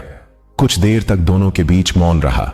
विभव को लगा जैसे वह मौन भी किसी शिक्षा से कम नहीं है। कुछ समय बाद उसने धीरे से कहा, भगवान, मेरे भीतर एक ऐसा अंधकार है जिसे मैं समझ नहीं पाता। बुद्ध ने शांत स्वर में पूछा, कैसा अंधकार? विभव ने कहा, जब मैं अकेला होता हूं तब मुझे लगता है कि जीवन का कोई अर्थ नहीं है। मैं काम करता हूं, परिवार का साथ देता हूं, पर मन में एक खालीपन बना रहता है। बुद्ध ने पास रखी मिट्टी की एक छोटी कटोरी उठाई। उसमें थोड़ा जल भरा हुआ था। उन्होंने पूछा, विभव, इसमें क्या दिखाई दे रहा है? विभव ने झांक कर देखा, मेरा चेहरा। बुद्ध ने हल्के से उस कटोरी को हिलाया। जल में लहरें उठ गईं और चेहरा धुंधला हो गया। अब क्या दिखाई दे रहा है? कुछ भी स्पष्ट नहीं। बुद्ध मुस्कुराए। मन भी ऐसा ही है। जब उसमें इच्छाओं, भय और चिंताओं की लहरें उठती हैं, तब जीवन का सत्य दिखाई नहीं देता। विभव उस जल को देखता रहा। धीरे धीरे जल फिर शांत हो गया और चेहरा फिर स्पष्ट दिखाई देने लगा। उस क्षण उसे ऐसा लगा जैसे उसके भीतर भी कुछ धीरे धीरे शांत हो रहा है। वह उस दिन देर तक वहीं बैठा रहा। उसने बहुत कम प्रश्न किए, लेकिन हर उत्तर उसके मन में गहराई तक उतरता गया। जब सूर्य ढलने लगा तब वह वापस नगर की ओर चला। रास्ते में हवा बहुत शांत थी। वृक्षों की शाखाएं स्थिर थीं और दूर पहाड़ियों पर लालिमा फैल रही थी। विभव को लगा जैसे वह वही व्यक्ति नहीं रहा जो सुबह घर से निकला था। अगले कई दिनों तक वह रोज वन में जाता रहा। धीरे धीरे उसने ध्यान करना शुरू किया। उसने अपने विचारों को देखना सीखा, उनसे लड़ना नहीं। कभी कभी उसका मन फिर अशांत हो जाता, लेकिन अब वह घबराता नहीं था। एक शाम जब आकाश में घने बादल छा गए और तेज आंधी चलने लगी, तब वह बुद्ध के पास बैठा था। हवा इतनी तेज थी कि वृक्षों की शाखाएं हिलने लगीं। पास रखा एक छोटा दीपक हवा से डगमगाने लगा। विभव उसे देखने लगा। बुद्ध ने धीरे से एक मिट्टी का पात्र उस दीपक के चारों ओर रख दिया। अब हवा चल रही थी, पर दीपक की लौ स्थिर थी। बुद्ध ने कहा, विभव, जब मन जागरूकता के पात्र में सुरक्षित होता है, तब संसार का कोई भी तूफान उसे बुझा नहीं सकता। विभव ने उस दीपक की लौ को देर तक देखा। उसके भीतर जैसे कोई नया प्रकाश जन्म ले रहा था। उस दिन उसने समझ लिया कि जीवन के तूफान कभी रुकते नहीं, लेकिन अगर मन स्थिर हो जाए तो हर तूफान के बीच भी एक दीपक जलता रह सकता है। और उस दिन से विभव का जीवन बदल गया। अब वह पहले की तरह ही मिट्टी के घड़े बनाता था, लेकिन हर घड़े के साथ उसके भीतर भी एक नया आकार बन रहा था, शांति का आकार। समय बीतता गया, पर उस युवक के भीतर जो दीपक जला था वह कभी नहीं बुझा, क्योंकि वह अब बाहरी हवा से नहीं, भीतर की जागरूकता से जल रहा था। उत्तर दिशा की पहाड़ियों के बीच एक प्राचीन प्रदेश था, जहां घने साल और देवदार के वन इतने दूर तक फैले हुए थे कि दूर से देखने पर लगता था जैसे धरती ने हरे रंग का एक विशाल वस्त्र ओढ़ लिया हो। उन्हीं वनों के बीच एक छोटा सा ग्राम था जिसका नाम मंदार ग्राम था। यह गांव किसी राजमार्ग पर नहीं था, इसलिए वहां बाहरी लोग बहुत कम आते थे। लेकिन जो भी उस स्थान तक पहुंचता वह अक्सर कहता कि वहां की हवा में एक अलग ही शांति घुली हुई है। सुबह जब सूर्य की पहली किरणें पहाड़ियों के पीछे से निकलती, तब हल्की धुंध पूरे गांव को घेर लेती, और धीरे धीरे जब वह धुंध हटती, तब मिट्टी के घरों की कतारें, उनके बीच से निकलती संकरी पगडंडियां और दूर तक फैले खेत दिखाई देने लगते। मंदार ग्राम के लोग साधारण जीवन जीते थे। वे खेती करते, पशुओं की देखभाल करते और दिन ढलते ही अपने घरों में लौट आते। उनके लिए जीवन का अर्थ था श्रम, परिवार और प्रकृति के साथ संतुलन। लेकिन उसी गांव में एक युवक ऐसा भी था जिसके मन में अक्सर ऐसे प्रश्न उठते थे जिनका उत्तर उस छोटे से संसार में किसी के पास नहीं था। उस युवक का नाम था समर्थ। समर्थ बचपन से ही दूसरों से थोड़ा अलग था। जब बाकी बच्चे खेतों में खेलते या नदी में कूदते, तब वह अक्सर अकेले किसी वृक्ष के नीचे बैठा आकाश को देखता रहता। उसकी मां कई बार उसे डांटती कि इतना चुप रहने से जीवन में क्या मिलेगा, लेकिन वह मुस्कुराकर चुप हो जाता। उसके पिता किसान थे और चाहते थे कि वह धीरे धीरे खेतों की जिम्मेदारी संभाले। पर समर्थ के मन में हमेशा एक अनजानी खोज चलती रहती थी।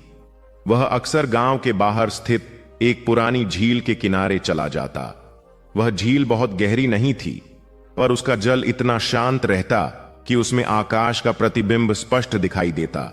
जब हवा नहीं चलती तब झील का पानी बिल्कुल दर्पण की तरह स्थिर हो जाता और उसमें बादल, वृक्ष और उड़ते पक्षी सब साफ दिखाई देते। समर्थ घंटों उस जल को देखता रहता और उसे लगता जैसे उस स्थिरता में कोई रहस्य छिपा हुआ है। एक शाम वह झील के किनारे बैठा था, जब आकाश में सूर्य धीरे धीरे पहाड़ियों के पीछे उतर रहा था। लालिमा जल में फैल गई थी और पूरा वातावरण किसी चित्र की तरह शांत था। उसी समय उसने देखा कि गांव की ओर से कुछ यात्री आ रहे हैं। उनके वस्त्र साधारण थे और उनके कदमों में एक अजीब सी स्थिरता थी। वे भिक्षु थे। गांव में पहुंचते ही लोगों के बीच यह खबर फैल गई कि उन भिक्षुओं के साथ भगवान बुद्ध भी पास के वन में ठहरे हैं। यह सुनते ही कई लोग उत्सुक हो उठे। कुछ लोग श्रद्धा से भर गए, कुछ केवल उन्हें देखने की इच्छा से वन की ओर जाने लगे। समर्थ ने भी यह समाचार सुना, लेकिन वह तुरंत नहीं गया। उस रात वह देर तक झील के पास बैठा रहा।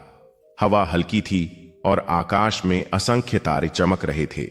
उसे महसूस हो रहा था कि उसके भीतर जो प्रश्न वर्षों से उठते रहे हैं, शायद उनका उत्तर अब मिलने वाला है। अगली सुबह जब आकाश अभी हल्का नीला ही हुआ था और पक्षियों की पहली आवाजें सुनाई देने लगी थीं, समर्थ घर से निकल पड़ा। रास्ता जंगल के बीच से होकर जाता था। पेड़ों की शाखाओं से ओस की बूंदें टपक रही थीं और जमीन पर गिरे पत्तों की हल्की गंध हवा में घुली हुई थी। चलते चलते उसे एक खुला स्थान दिखाई दिया, जहां कई भिक्षु वृक्षों के नीचे शांत बैठकर ध्यान कर रहे थे। उनके बीच एक विशाल पीपल का वृक्ष था और उसके नीचे एक व्यक्ति स्थिर मुद्रा में बैठे थे। उनका चेहरा अत्यंत शांत था। ऐसा लगता था जैसे उनके आसपास की हवा भी स्थिर हो गई हो। वही थे भगवान बुद्ध। समर्थ कुछ दूरी पर खड़ा उन्हें देखता रहा। उसके भीतर एक अजीब सी अनुभूति हो रही थी, जैसे उसके मन में वर्षों से चल रही हलचल अचानक धीमी पड़ गई हो। कुछ देर बाद उसने साहस करके आगे बढ़कर विनम्रता से बैठने का स्थान लिया। काफी देर तक वहां मौन रहा। भिक्षुओं की सांसों की लय, हवा की सरसराहट और दूर किसी पक्षी की आवाज, बस यही ध्वनियां सुनाई दे रही थीं। उस मौन में समर्थ को पहली बार लगा कि शायद शब्दों से भी गहरी कोई भाषा होती है। कुछ समय बाद बुद्ध ने धीरे धीरे अपनी आंखें खोलीं और उसकी ओर देखा। वह दृष्टि ऐसी थी जिसमें न कोई प्रश्न था, न कोई आश्चर्य, केवल करुणा और समझ थी। समर्थ ने धीमे स्वर में कहा, भगवान, मेरे मन में एक उलझन है जिसे मैं वर्षों से समझने की कोशिश कर रहा हूं। जब मैं जीवन को देखता हूं तो लगता है कि सब कुछ बदलता रहता है। खुशी आती है और चली जाती है, दुख आता है और वह भी चला जाता है। फिर भी मन इन सब के पीछे भागता रहता है। मैं समझ नहीं पाता कि स्थिरता कहां है।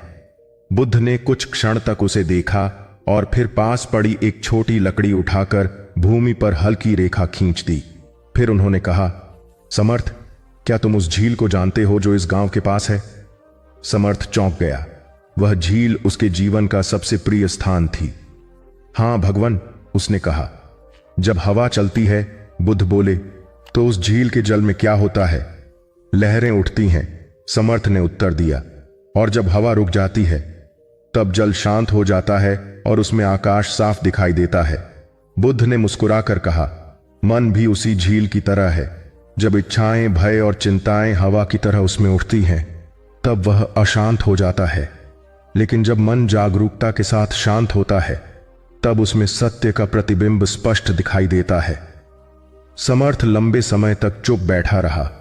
उसे लगा जैसे उसके भीतर कोई दरवाजा धीरे धीरे खुल रहा है। उस दिन वह देर तक वहां बैठा रहा। उसने बहुत कम प्रश्न किए, पर हर उत्तर उसके भीतर गहराई तक उतरता गया। अगले कई दिनों तक वह रोज वन में आने लगा। कभी वह ध्यान करता, कभी बुद्ध के शब्दों को मन में दोहराता। धीरे धीरे उसने महसूस किया कि उसके भीतर जो बेचैनी थी वह कम होने लगी है। एक शाम जब वह फिर झील के किनारे बैठा था, तब हवा बिल्कुल शांत थी। जल स्थिर था और उसमें आकाश का प्रतिबिंब बिल्कुल स्पष्ट दिखाई दे रहा था। उसी क्षण उसे बुद्ध के शब्द याद आए, जब मन शांत होता है तब सत्य का प्रतिबिंब दिखाई देता है। उसने पहली बार महसूस किया कि वह झील केवल जल का एक स्थान नहीं थी, बल्कि उसके अपने मन का प्रतीक थी। समय बीतता गया। समर्थ पहले की तरह ही गांव में रहता था, खेतों में काम करता था, परिवार की मदद करता था, लेकिन अब उसके भीतर एक नई शांति थी। लोगों ने भी यह परिवर्तन देखा। जो युवक पहले अक्सर विचारों में खोया रहता था, वही अब स्थिर और संतुलित दिखाई देता था। एक दिन जब सूर्य अस्त होने वाला था और आकाश में लालिमा फैल रही थी, समर्थ फिर बुद्ध के पास बैठा था। बुद्ध ने धीरे से कहा, समर्थ, जीवन में तूफान आएंगे, परिस्थितियां बदलेंगी, लेकिन अगर मन झील की तरह गहरा और शांत हो जाए तो उसकी सतह पर उठने वाली लहरें उसे विचलित नहीं कर पाएंगी। समर्थ ने उस समय कुछ नहीं कहा। उसने केवल आकाश की ओर देखा। उसे महसूस हुआ कि उसके भीतर भी एक शांत झील है, गहरी, स्थिर और प्रकाश से भरी हुई। और उसी क्षण उसने समझ लिया कि जीवन का रहस्य बाहर की दुनिया में नहीं, बल्कि उस भीतरी स्थिरता में छिपा है जिसे कोई तूफान नहीं हिला सकता। उस दिन से उसका जीवन वैसा ही रहा, पर उसकी दृष्टि बदल गई। और जब भी गांव के लोग उसे झील के किनारे शांत बैठा देखते तो उन्हें लगता कि वह केवल जल को नहीं देख रहा, वह उस सत्य को देख रहा है जिसे उसने अपने भीतर पा लिया था। विंध्य पर्वतों के विस्तृत विस्तार के बीच एक प्राचीन प्रदेश था, जहां धरती का रंग गहरा था और हवा में जंगलों की गंध हमेशा घुली रहती थी। उस क्षेत्र के चारों ओर फैले वन इतने घने थे कि कई बार दोपहर का सूर्य भी पूरी तरह भूमि तक नहीं पहुंच पाता था। उन्हीं वनों के बीच एक पुराना ग्राम बसा था जिसका नाम था नागवन। यह ग्राम बहुत बड़ा नहीं था, लेकिन यहाँ के लोगों का जीवन प्रकृति के साथ गहराई से जुड़ा हुआ था। सुबह होते ही जब सूर्य की किरणें पेड़ों की शाखाओं के बीच से छनकर धरती पर गिरती, तब पूरा गांव सुनहरी रेखाओं से भर जाता। मिट्टी के घरों के सामने छोटे छोटे आंगन थे, जहां तुलसी और कदम्ब के पौधे लगे रहते, और उन आंगनों में सुबह सुबह स्त्रियां जल छिड़क कर भूमि को शुद्ध करती। नागवन में जीवन शांत था, पर उस शांति के भीतर भी मनुष्यों के मन अपनी अपनी उलझनों में डूबे रहते थे। इसी गांव में एक युवक रहता था जिसका नाम था आलोकित। वह किसी बड़े परिवार से नहीं था। उसके पिता लकड़ी के काम में निपुण थे और जंगल से लाए हुए वृक्षों की लकड़ी से औजार और छोटे छोटे फर्नीचर बनाते थे। आलोकित बचपन से ही अपने पिता की सहायता करता आया था। लकड़ी की महक और औजारों की ध्वनि उसके जीवन का एक स्वाभाविक हिस्सा बन चुकी थी। किंतु जैसे जैसे उसकी उम्र बढ़ी, उसके भीतर एक ऐसा विचार जन्म लेने लगा जो उसे अक्सर बेचैन कर देता। जब वह किसी वृक्ष को काटकर उसकी लकड़ी से नया रूप बनाता, तब उसे लगता कि मनुष्य का जीवन भी किसी अदृश्य शिल्पकार के हाथों में है। वह कई बार सोचता कि जीवन का असली उद्देश्य क्या है। क्या मनुष्य केवल जन्म लेने, श्रम करने और अंततः समय में खो जाने के लिए ही इस संसार में आता है, या फिर इसके पीछे कोई और गहरा अर्थ भी छिपा हुआ है? यह प्रश्न उसके मन में धीरे धीरे एक गहरी छाया की तरह फैलने लगा। वह अपने पिता के साथ काम करता, पर कई बार उसका ध्यान भटक जाता। उसकी दृष्टि लकड़ी के उस टुकड़े से हटकर कहीं दूर आकाश में चली जाती, जहां बादल धीरे धीरे चल रहे होते। उसे लगता कि उसके भीतर भी कोई यात्रा चल रही है, लेकिन वह समझ नहीं पा रहा कि वह यात्रा किस दिशा में जा रही है। गांव के बाहर एक पुरानी पगडंडी थी जो जंगल के भीतर दूर तक चली जाती थी। उस रास्ते पर बहुत कम लोग जाते थे, क्योंकि कहा जाता था कि वह मार्ग पहाड़ियों और गहरे वनों के बीच से होकर निकलता है। आलोकित कई बार उस पगडंडी को देखता और उसके भीतर एक अनजानी इच्छा जागती कि वह उस मार्ग पर चलकर देखे कि अंत में क्या है। एक दिन सांझ के समय वह उसी पगडंडी के पास खड़ा था। आकाश में सूर्य धीरे धीरे पहाड़ियों के पीछे छिप रहा था और उसकी लालिमा पूरे जंगल में फैल गई थी। हवा हल्की थी और पत्तों की सरसराहट किसी दूर की फुसफुसाहट जैसी प्रतीत हो रही थी। तभी उसने देखा कि उस पगडंडी पर कुछ भिक्षु धीरे धीरे चलते हुए आ रहे हैं। उनके वस्त्र साधारण थे, उनके कदम शांत थे और उनके चेहरे पर एक ऐसी स्थिरता थी जो सामान्य लोगों में बहुत कम दिखाई देती है। गांव के लोगों ने जल्दी ही यह बात फैला दी कि उन भिक्षुओं के साथ भगवान बुद्ध भी पास के वन में ठहरे हुए हैं। ये समाचार सुनते ही कई लोगों के मन में उत्सुकता जाग उठी। कुछ लोग श्रद्धा से भर गए, कुछ केवल उन्हें देखने की इच्छा से वन की ओर जाने लगे। आलोकित ने भी यह बात सुनी, पर उसने तुरंत कोई निर्णय नहीं लिया। वह उस रात देर तक जागता रहा। बाहर आकाश में तारे चमक रहे थे और हवा में एक गहरी शांति थी। वह अपने छोटे से कमरे में लेटा हुआ छत को देखता रहा और उसके मन में एक ही विचार घूमता रहा, यदि वास्तव में कोई ऐसा व्यक्ति है जो जीवन के प्रश्नों को समझता है तो उससे मिलना चाहिए। अगली सुबह जब आकाश में हल्की रोशनी फैलनी शुरू हुई और पक्षियों की पहली आवाजें सुनाई देने लगीं, तब आलोकित घर से निकल पड़ा। जंगल की ओर जाने वाला मार्ग ओस से भीगा हुआ था। पत्तों पर जमी बूंदें सूर्य की पहली किरणों में चमक रही थीं। चलते चलते वह उस स्थान तक पहुंचा जहां भिक्षु वृक्षों की छाया में बैठे हुए थे। वहां का वातावरण अत्यंत शांत था। कुछ भिक्षु ध्यान में बैठे थे, कुछ जल भरकर लाने में लगे थे। उस स्थान के मध्य एक विशाल वृक्ष था और उसके नीचे एक व्यक्ति स्थिर मुद्रा में बैठा था। वह थे भगवान बुद्ध। आलोकित कुछ दूरी पर खड़ा रहा। वह उन्हें देखता रहा जैसे कोई व्यक्ति पहली बार समुद्र को देखता है और उसकी गहराई को समझने की कोशिश करता है। उसे लगा कि उनके आसपास की हवा भी अलग है, स्थिर और शांत।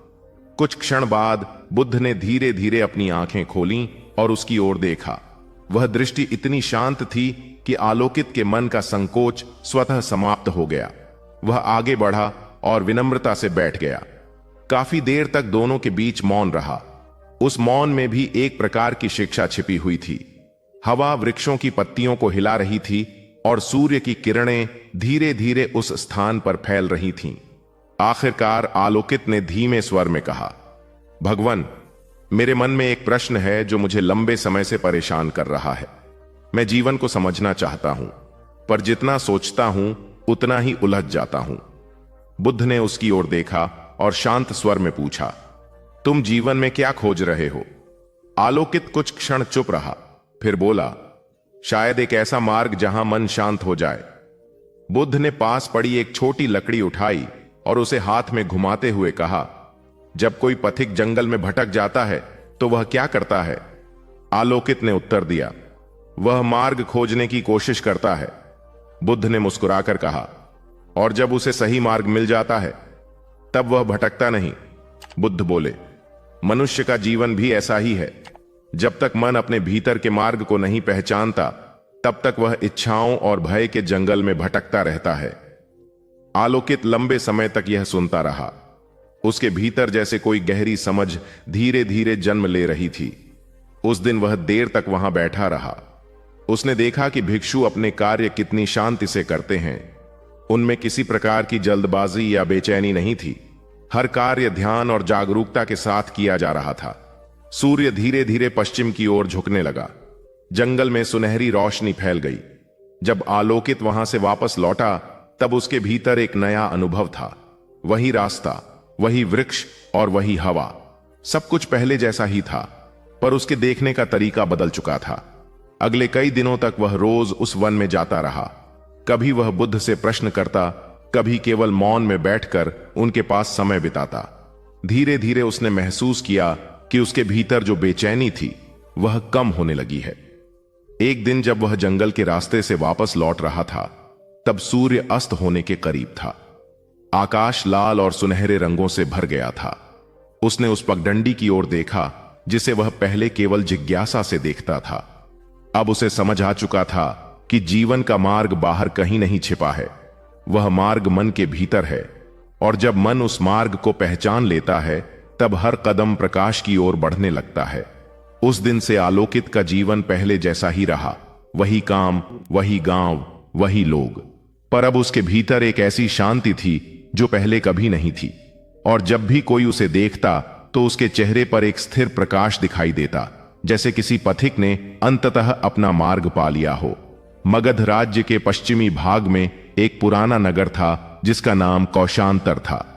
यह नगर व्यापार के लिए दूर दूर तक प्रसिद्ध था। यहां की गलियां हमेशा चहल पहल से भरी रहतीं। सुबह होते ही बैलगाड़ियों की आवाजें, व्यापारियों की पुकार, घोड़ों की टापें और लोहारों की हथौड़ों की ध्वनि पूरे नगर में गूंज उठती थी। बड़े बड़े बाजारों में दूर देशों से आए व्यापारी अपने सामान बेचते थे। कहीं मसालों की सुगंध हवा में घुलती, कहीं रेशमी वस्त्र चमकते, तो कहीं कीमती धातुओं के आभूषण सूर्य की रोशनी में चमकते। इस नगर में धन की कमी नहीं थी। यहां रहने वाले कई व्यापारी इतने समृद्ध थे कि उनके घरों के दरवाजे भी चंदन की लकड़ी से बने होते थे। परंतु धन और वैभव के बीच भी कई लोगों के मन अशांत रहते थे। इसी नगर में एक व्यापारी रहता था जिसका नाम था रत्नेश। रत्नेश अपने समय का सबसे धनी व्यापारी माना जाता था। उसके पास सोने चांदी के भंडार थे, दूर देशों तक फैले व्यापारिक संबंध थे और नगर के बड़े लोग भी उसका सम्मान करते थे। उसका घर इतना विशाल था कि उसमें कई आंगन, गोदाम और कक्ष थे। बाहर से देखने पर ऐसा लगता था मानो किसी छोटे राजमहल का निर्माण कर दिया गया हो। किंतु उस भव्य घर के भीतर एक ऐसा मन रहता था जो कभी शांत नहीं रहता था। रत्नेश का जीवन एक ही विचार के चारों ओर घूमता था, अधिक धन। सुबह उठते ही उसका पहला विचार व्यापार का होता। दिन भर वह हिसाब किताब में डूबा रहता और रात को भी उसे यही चिंता रहती कि कहीं उसका धन कम न हो जाए या कोई व्यापारिक अवसर हाथ से न निकल जाए। उसके सेवक कहते थे कि वह कभी सच में मुस्कुराता नहीं था। उसकी आंखों में हमेशा एक सतर्कता रहती, जैसे वह हर समय किसी अदृश्य खतरे से अपने धन को बचाने की कोशिश कर रहा हो। समय बीतता गया, उसका धन बढ़ता गया, लेकिन उसके मन की शांति कम होती गई। एक दिन ऐसा हुआ कि नगर में खबर फैली कि पास के वन में भगवान बुद्ध अपने शिष्यों के साथ ठहरे हुए हैं। यह समाचार सुनते ही कई लोग उन्हें देखने के लिए वन की ओर जाने लगे। कुछ लोग श्रद्धा से गए, कुछ जिज्ञासा से। रत्नेश ने भी यह बात सुनी, लेकिन उसने पहले इस पर ध्यान नहीं दिया। उसके लिए व्यापार से अधिक महत्वपूर्ण कुछ भी नहीं था। पर उसी रात एक घटना हुई जिसने उसके मन को विचलित कर दिया। उसके गोदाम में रखे अनाज के कुछ बोरों में आग लग गई। आग बहुत बड़ी नहीं थी और सेवकों ने जल्दी ही उसे बुझा दिया, लेकिन उस घटना ने रत्नेश को भीतर तक हिला दिया। वह रात भर सो नहीं पाया। उसके मन में बार बार एक ही विचार उठता रहा, यदि आग थोड़ी और फैल जाती तो उसका कितना धन नष्ट हो सकता था। सुबह होते ही उसने महसूस किया कि उसका मन पहले से भी अधिक भारी हो गया है। उसी समय उसे बुद्ध के आने की बात याद आई। पहली बार उसके मन में यह विचार आया कि शायद उसे उनसे मिलना चाहिए। अगले दिन वह अपने रथ से वन की ओर चला गया। वन में पहुंचते ही उसे एक शांत वातावरण महसूस हुआ। वहां कोई बाजार की चहल पहल नहीं थी, कोई व्यापार की आवाज नहीं थी, केवल वृक्षों की सरसराहट और पक्षियों की ध्वनि थी। कुछ दूरी पर उसने देखा कि कई भिक्षु वृक्षों की छाया में बैठे हुए हैं। उनके चेहरों पर एक गहरी शांति थी। उनके बीच एक पीपल के वृक्ष के नीचे एक व्यक्ति बैठे थे। वह थे भगवान बुद्ध। रत्नेश उनके सामने जाकर बैठ गया। कुछ देर तक वह कुछ बोल नहीं पाया। उसका मन जैसे शब्द खोज रहा था। आखिरकार उसने कहा, भगवान, मेरे पास बहुत धन है, पर मेरे मन में शांति नहीं है। मैं हर समय भय में जीता हूं, कहीं मेरा धन नष्ट न हो जाए, कहीं कोई मुझे धोखा न दे दे। बुद्ध ने उसकी ओर देखा। उनकी दृष्टि शांत थी। उन्होंने पूछा, रत्नेश, क्या तुम अपने धन को हमेशा अपने साथ रख सकते हो? रत्नेश ने कहा, नहीं भगवान। तो फिर तुम उस चीज के लिए इतना भय क्यों रखते हो जो एक दिन तुम्हारे पास से चली ही जाएगी? रत्नेश कुछ क्षण चुप रहा। बुद्ध ने पास पड़ी एक छोटी पत्थर की ढेली उठाई और उसे अपनी हथेली पर रख लिया। उन्होंने कहा, यदि कोई व्यक्ति इस पत्थर को मुट्ठी में कसकर पकड़ ले और लंबे समय तक उसे न छोड़े तो क्या होगा? रत्नेश ने कहा, उसका हाथ दुखने लगेगा। बुद्ध ने कहा, धन भी ऐसा ही है। जब मनुष्य उसे पकड़कर बैठ जाता है और उसे छोड़ने की कल्पना भी नहीं करता, तब वही धन उसके मन का भार बन जाता है। रत्नेश ने पहली बार इस विचार को गहराई से महसूस किया। उसने अपने जीवन के बारे में सोचना शुरू किया। उसने देखा कि वह धन का स्वामी नहीं था, बल्कि धन ही उसके मन का स्वामी बन चुका था। उस दिन वह देर तक बुद्ध के पास बैठा रहा। जब वह वापस अपने घर लौटा तो उसका मन पहले जैसा नहीं था। उसने अपने जीवन को नए दृष्टिकोण से देखना शुरू किया। धीरे धीरे उसने अपने धन का उपयोग लोगों की सहायता के लिए करना शुरू किया। उसने नगर में एक कुआं बनवाया, यात्रियों के लिए विश्राम स्थल बनवाया और गरीब लोगों की सहायता करने लगा। समय के साथ उसके भीतर एक नई शांति जन्म लेने लगी। लोगों ने भी देखा कि वह व्यापारी जो पहले केवल धन के बारे में सोचता था, अब लोगों के कल्याण के बारे में सोचने लगा है। एक दिन जब वह फिर वन में बुद्ध से मिलने गया, तब उसने कहा, भगवान, अब मुझे समझ में आ गया है कि धन का मूल्य तब है जब वह दूसरों के जीवन में प्रकाश लाए, अन्यथा वह केवल एक भार बन जाता है। बुद्ध मुस्कुराए। उन्होंने कहा, जब मनुष्य बांटना सीख जाता है तब उसका मन हल्का हो जाता है, और हल्का मन ही सच्ची शांति का अनुभव कर सकता है। उस दिन रत्नेश ने महसूस किया कि उसके भीतर जो भार वर्षों से जमा था वह धीरे धीरे समाप्त हो रहा है।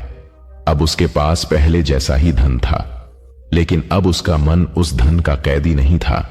वह स्वतंत्र था, और उसी स्वतंत्रता में उसने पहली बार जीवन की सच्ची समृद्धि को महसूस किया। प्राचीन कौशल राज्य के दक्षिणी भाग में फैला हुआ एक विस्तृत प्रदेश था, जहां धरती का रंग गहरा था और हवा में हमेशा सूखी घास और मिट्टी की गंध तैरती रहती थी। उस क्षेत्र के बीचों बीच एक पुराना नगर था जिसका नाम अर्जुन कुटी था। यह नगर किसी राजसी वैभव के कारण प्रसिद्ध नहीं था, बल्कि इसलिए जाना जाता था कि यहां से होकर कई व्यापारिक मार्ग गुजरते थे। दूर दूर के प्रदेशों से आने वाले व्यापारी अपने ऊंटों और बैलगाड़ियों के साथ इसी मार्ग से गुजरते और कुछ समय के लिए नगर में रुककर फिर अपनी यात्रा आगे बढ़ा देते। इसी कारण अर्जुन कुटी में संसार के अनेक लोगों की आवाजें और कहानियां एक साथ सुनाई देती थीं। नगर की सुबहें हमेशा धूल भरी होती थीं। जैसे ही सूरज क्षितिज के ऊपर उठता, बैलगाड़ियों के पहिए मिट्टी के रास्तों पर घूमने लगते और हवा में धूल की हल्की परत उठ जाती। दुकानों के सामने व्यापारी अपने सामान सजाने लगते और दूर से आए यात्रियों की आवाजाही शुरू हो जाती। कोई मसाले बेच रहा होता, कोई कपड़ा, तो कोई दूर के पहाड़ों से लाया गया नमक। इस हलचल के बीच भी नगर के लोग अपने अपने जीवन में व्यस्त रहते। इसी नगर में एक युवक रहता था जिसका नाम था नीरद। नीरद का जीवन किसी व्यापारी जैसा नहीं था। उसका परिवार पीढ़ियों से साधारण किसान रहा था। उसके घर के पास थोड़ी सी जमीन थी जहां वह अपने पिता के साथ खेती करता था। सुबह होते ही वह बैलों को लेकर खेत की ओर निकल जाता और सूर्य ढलने तक मिट्टी में काम करता रहता। उसका जीवन देखने में शांत और सरल था, लेकिन उसके भीतर एक ऐसी बेचैनी थी जो धीरे धीरे उसके मन को घेरती जा रही थी। जब वह खेतों में हल चलाता, तब कई बार उसका ध्यान मिट्टी से हटकर दूर आकाश की ओर चला जाता। उसे लगता कि जीवन केवल श्रम और थकान का नाम नहीं हो सकता। वह सोचता कि मनुष्य इस विशाल संसार में क्यों जन्म लेता है और उसका वास्तविक उद्देश्य क्या है। इन प्रश्नों का उत्तर उसे अपने गांव में किसी से नहीं मिलता था। लोग उसके विचारों को सुनकर हंस देते और कहते कि जीवन को इतना जटिल बनाने की आवश्यकता नहीं है, लेकिन नीरद का मन उन बातों से संतुष्ट नहीं होता था। एक दिन जब वह खेत से लौट रहा था, तब उसने देखा कि नगर की ओर जाने वाले मार्ग पर कुछ भिक्षु धीरे धीरे चल रहे हैं। उनके वस्त्र साधारण थे, उनके हाथ में भिक्षा पात्र थे और उनके चेहरों पर एक गहरी शांति दिखाई दे रही थी। उनके पीछे कुछ और लोग भी चल रहे थे जो उत्सुकता से उन्हें देख रहे थे। नीरद ने पास खड़े एक वृद्ध से पूछा, ये कौन है? वृद्ध ने उत्तर दिया, तुम्हें पता नहीं? ये भगवान बुद्ध के शिष्य हैं। स्वयं बुद्ध भी पास के वन में ठहरे हुए हैं। यह सुनते ही नीरद के भीतर कुछ जाग उठा। उसने बुद्ध के बारे में सुना था, पर कभी उन्हें देखा नहीं था। लोग कहते थे कि उनके शब्द मन के अंधकार को दूर कर देते हैं। उस रात नीरद देर तक सो नहीं पाया। बाहर हवा धीरे धीरे चल रही थी और दूर कहीं कुत्तों के भौंकने की आवाज सुनाई दे रही थी। वह अपने बिस्तर पर लेटा हुआ छत को देखता रहा और सोचता रहा कि क्या सचमुच कोई ऐसा व्यक्ति है जो जीवन के प्रश्नों को समझ सकता है। अगली सुबह जब आकाश में हल्की रोशनी फैलने लगी और पक्षियों की आवाजें सुनाई देने लगीं, तब नीरद घर से निकल पड़ा। वह उस पगडंडी की ओर चला जो जंगल के भीतर जाती थी। रास्ते में पेड़ों की लंबी कतारें थीं और जमीन पर गिरे पत्तों की हल्की गंध हवा में घुली हुई थी। चलते चलते वह एक खुले स्थान पर पहुंचा जहां कई भिक्षु वृक्षों की छाया में बैठे हुए थे। कुछ ध्यान कर रहे थे, कुछ शांत भाव से अपने कार्यों में लगे थे। उस स्थान के मध्य एक विशाल वृक्ष था और उसके नीचे एक व्यक्ति स्थिर मुद्रा में बैठे थे। वह थे भगवान बुद्ध। नीरद कुछ दूरी पर खड़ा रहा। वह उन्हें देखता रहा जैसे कोई व्यक्ति पहली बार किसी गहरे रहस्य के सामने खड़ा हो। उनके चेहरे पर एक ऐसी शांति थी जिसे शब्दों में व्यक्त करना कठिन था। कुछ समय बाद बुद्ध ने धीरे धीरे अपनी आंखें खोलीं और उसकी ओर देखा। वह दृष्टि इतनी शांत थी कि नीरद का संकोच स्वतः समाप्त हो गया। वह आगे बढ़ा और विनम्रता से बैठ गया। काफी देर तक दोनों के बीच मौन रहा। उस मौन में भी एक गहरी शिक्षा छिपी हुई थी। आखिरकार नीरद ने कहा, भगवान, मेरे मन में एक प्रश्न है। मैं जीवन को समझना चाहता हूं, पर जितना सोचता हूं उतना ही उलझ जाता हूं। कभी लगता है कि जीवन बहुत छोटा है और कभी लगता है कि यह एक लंबी यात्रा है जिसका कोई अंत दिखाई नहीं देता। बुद्ध ने उसकी ओर देखा और पूछा, नीरद, क्या तुमने कभी लंबी यात्रा की है? नीरद ने कहा, हां, जब मैं छोटा था तब अपने पिता के साथ दूर के गांव गया था। बुद्ध ने कहा, जब कोई पथिक लंबी यात्रा करता है तो क्या वह एक ही दिन में अपने लक्ष्य तक पहुंच जाता है? नहीं, नीरद ने उत्तर दिया। वह धीरे धीरे चलता है, बुद्ध बोले, और हर दिन थोड़ा थोड़ा आगे बढ़ता है। नीरद ध्यान से सुनता रहा। बुद्ध ने आगे कहा, जीवन भी ऐसी ही यात्रा है। जब मनुष्य केवल अंतिम लक्ष्य के बारे में सोचता है तब वह वर्तमान के हर कदम को भूल जाता है, लेकिन जब वह हर कदम को जागरूकता के साथ चलता है तब यात्रा स्वयं ही उसका शिक्षक बन जाती है। नीरद लंबे समय तक यह सुनता रहा। उसे लगा जैसे उसके भीतर कोई नई समझ जन्म ले रही है। उस दिन वह देर तक वहां बैठा रहा। जब वह वापस अपने गांव लौटा तब सूर्य ढलने लगा था और आकाश लाल रंग से भर गया था। रास्ते की धूल पहले जैसी ही थी, पेड़ पहले जैसे ही थे, लेकिन उसके मन की अवस्था बदल चुकी थी। अगले कई दिनों तक वह रोज उस वन में जाने लगा। धीरे धीरे उसने ध्यान करना सीखा और अपने विचारों को देखना सीखा। समय के साथ उसके भीतर जो बेचैनी थी वह कम होने लगी। एक शाम जब वह खेतों से लौट रहा था तब सूर्य अस्त होने के करीब था और हवा में हल्की ठंडक थी। उसने उस धूल भरे मार्ग की ओर देखा जिस पर वह रोज चलता था। अब उसे समझ आ चुका था कि जीवन का मार्ग कोई दूर की मंजिल नहीं है, वह हर कदम में छिपा हुआ है। और जब मनुष्य जागरूक होकर चलता है तब साधारण सा मार्ग भी उसे भीतर के प्रकाश तक पहुंचा देता है।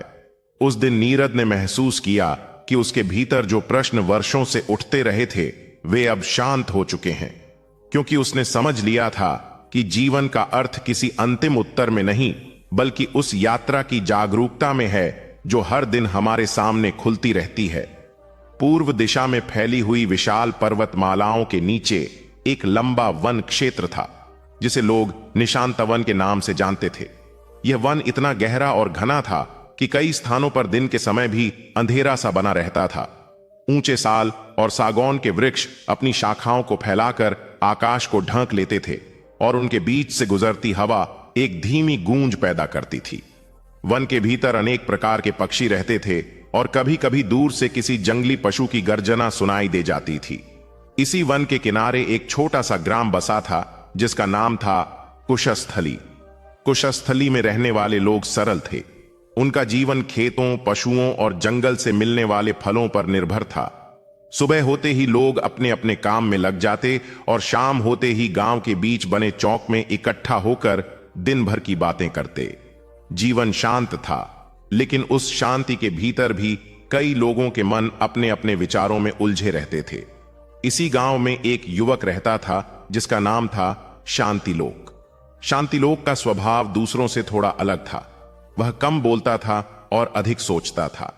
जब बाकी युवक खेतों में काम करके थक जाते और शाम को आराम करते, तब वह अक्सर जंगल की ओर निकल जाता और किसी बड़े वृक्ष के नीचे बैठकर दूर तक फैले वन को देखता रहता। उसे जंगल से डर नहीं लगता था, बल्कि वहां की निस्तब्धता उसे आकर्षित करती थी। लेकिन उस निस्तब्धता के भीतर भी उसके मन में कई बार एक अजीब सा अंधकार उठता था। उसे लगता कि उसके भीतर कोई ऐसी बेचैनी है जिसे वह शब्दों में व्यक्त नहीं कर सकता। वह अपने जीवन को देखता और सोचता कि क्या मनुष्य केवल काम करने और समय के साथ बूढ़ा हो जाने के लिए ही जन्म लेता है, या फिर जीवन के पीछे कोई गहरा अर्थ भी छिपा हुआ है। एक दिन शाम के समय जब वह जंगल के किनारे खड़ा था, तब उसने देखा कि दूर पगडंडी पर कुछ भिक्षु धीरे धीरे चलते हुए आ रहे हैं। उनके वस्त्र धूल से भरे थे, लेकिन उनके चेहरों पर एक अद्भुत शांति दिखाई दे रही थी। वे बहुत धीरे और स्थिर कदमों से चल रहे थे, जैसे उनके भीतर किसी प्रकार की जल्दबाजी नहीं हो। गांव के लोगों ने जल्दी ही यह समाचार फैला दिया कि उन भिक्षुओं के साथ भगवान बुद्ध भी पास के वन में ठहरे हुए हैं। यह सुनते ही कई लोग उत्सुक हो उठे। कुछ लोग श्रद्धा से भर गए, तो कुछ केवल उन्हें देखने की जिज्ञासा से वन की ओर जाने लगे। शांतिलोक के मन में भी एक हलचल पैदा हुई। उसने बुद्ध के बारे में पहले भी सुना था।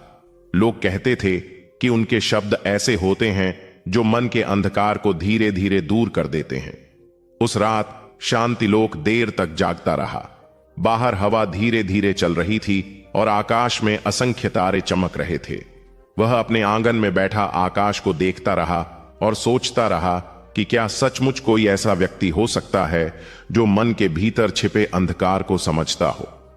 अगली सुबह जब आकाश में हल्की रोशनी फैलनी शुरू हुई और पक्षियों की आवाजें सुनाई देने लगीं, तब वह जंगल की ओर चल पड़ा। पगडंडी पर ओस की बूंदें चमक रही थीं और हवा में मिट्टी और पत्तों की गंध घुली हुई थी। कुछ दूर चलने के बाद वह उस स्थान पर पहुंचा जहां भिक्षु वृक्षों की छाया में बैठे हुए थे। वहां का वातावरण अत्यंत शांत था। कुछ भिक्षु ध्यान कर रहे थे, कुछ अपने भिक्षा पात्र साफ कर रहे थे और कुछ दूर बैठकर आपस में धीमे स्वर में बात कर रहे थे। उन सबके बीच एक विशाल पीपल का वृक्ष था। उस वृक्ष के नीचे एक व्यक्ति स्थिर मुद्रा में बैठे थे। वह थे भगवान बुद्ध। शांतिलोक कुछ दूरी पर खड़ा उन्हें देखता रहा। उसके मन में एक अजीब सी अनुभूति हो रही थी, जैसे उसके भीतर उठने वाले विचार धीरे धीरे शांत हो रहे हों। कुछ देर बाद बुद्ध ने धीरे धीरे अपनी आंखें खोलीं और उसकी ओर देखा। उनकी दृष्टि में इतनी करुणा और शांति थी कि शांतिलोक का संकोच समाप्त हो गया। वह आगे बढ़ा और विनम्रता से बैठ गया। काफी देर तक दोनों के बीच मौन रहा। हवा की सरसराहट और पक्षियों की आवाज उस मौन को और भी गहरा बना रही थी। आखिरकार शांतिलोक ने धीमे स्वर में कहा, भगवान, मेरे मन में एक अंधकार है जिसे मैं समझ नहीं पाता। कभी कभी ऐसा लगता है कि जीवन में कोई दिशा नहीं है। मैं जितना सोचता हूं उतना ही भ्रमित हो जाता हूं। बुद्ध ने उसकी ओर देखा और पूछा, क्या तुमने कभी इस जंगल में रात बिताई है? शांतिलोक ने सिर हिलाया। हां, कई बार, जब जंगल में घना अंधेरा होता है। बुद्ध बोले, तो क्या तुम्हें मार्ग स्पष्ट दिखाई देता है? नहीं भगवान, लेकिन यदि कोई व्यक्ति एक छोटा दीपक जला ले, बुद्ध ने कहा, तो क्या होता है? शांतिलोक ने उत्तर दिया, तब रास्ता दिखाई देने लगता है। बुद्ध मुस्कुराए। मन का अंधकार भी ऐसा ही है। जब मनुष्य अपने भीतर जागरूकता का दीपक जलाता है, तब धीरे धीरे उसका मार्ग स्पष्ट होने लगता है। शांतिलोक लंबे समय तक यह सुनता रहा। उसे लगा जैसे उसके भीतर कोई नई रोशनी जन्म ले रही है। उस दिन वह देर तक वहां बैठा रहा। उसने बहुत कम प्रश्न किए, लेकिन बुद्ध के शब्द उसके मन में गहराई तक उतरते गए। जब वह वापस गांव लौटा, तब सूर्य अस्त होने लगा था और आकाश लाल रंग से भर गया था। जंगल की छाया लंबी हो गई थी, लेकिन उसके मन का अंधकार पहले जैसा नहीं था। अगले कई दिनों तक वह रोज उस वन में जाने लगा। धीरे धीरे उसने ध्यान करना सीखा और अपने विचारों को समझना शुरू किया। एक दिन जब वह फिर जंगल के भीतर चल रहा था, तब सूर्य की किरणें पेड़ों की शाखाओं के बीच से छनकर भूमि पर गिर रही थीं। उसने उस प्रकाश को देखा और अचानक उसे बुद्ध के शब्द याद आए, जब मन में दीपक जलता है तब मार्ग स्पष्ट हो जाता है।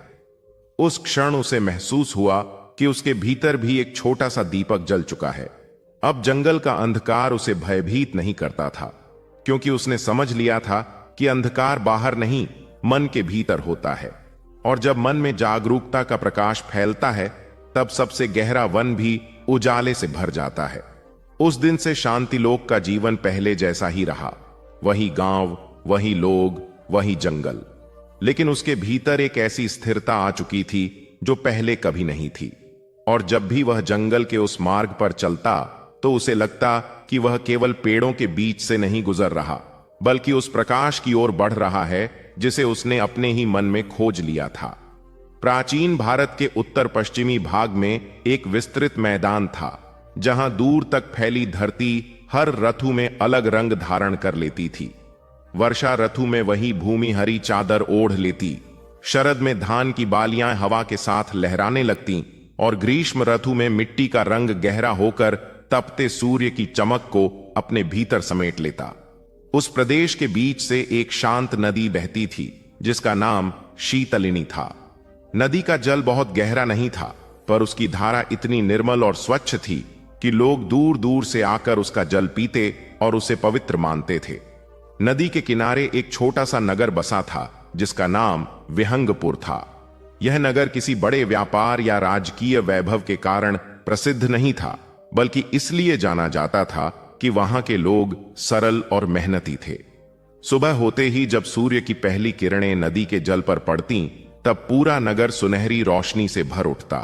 स्त्रियां नदी से जल भरकर लाती, किसान खेतों की ओर निकल पड़ते और बच्चे नदी के किनारे खेलते हुए दिन की शुरुआत करते। इसी नगर में एक युवक रहता था, जिसका नाम था निर्मय। निर्मय का जीवन साधारण था। उसके पिता नाव चलाने का काम करते थे। वे लोगों को नदी के एक किनारे से दूसरे किनारे तक पहुंचाते और उसी से उनका घर चलता। बचपन से ही निर्मय ने अपने पिता के साथ नाव चलाना सीखा था। जब वह छोटा था, तब उसे नदी का पानी केवल एक खेल जैसा लगता था। वह पानी में हाथ डालकर लहरों को महसूस करता और आकाश में उड़ते पक्षियों को देखता रहता। लेकिन जैसे जैसे उसकी उम्र बढ़ी, उसके मन में एक अलग प्रकार की बेचैनी जन्म लेने लगी। जब वह नाव चलाते हुए नदी के बीच पहुंचता और चारों ओर केवल जल और आकाश दिखाई देता, तब उसके मन में अनेक प्रश्न उठने लगते। वह सोचता कि यह नदी लगातार बहती क्यों रहती है, वह कभी रुकती क्यों नहीं, और मनुष्य का जीवन भी क्या इसी नदी की तरह लगातार बहता रहता है, बिना रुके, बिना ठहरे। निर्मय कई बार इन विचारों में इतना खो जाता कि उसके पिता उसे आवाज देकर वापस वास्तविकता में लाते। एक दिन दोपहर के समय जब वह नदी के किनारे बैठा हुआ था, तब उसने देखा कि दूर पगडंडी से कुछ भिक्षु धीरे धीरे चलते हुए नगर की ओर आ रहे हैं। उनके वस्त्र साधारण थे, उनके हाथों में भिक्षा पात्र थे और उनके चेहरे शांत थे। वे बहुत धीमे और स्थिर कदमों से चल रहे थे।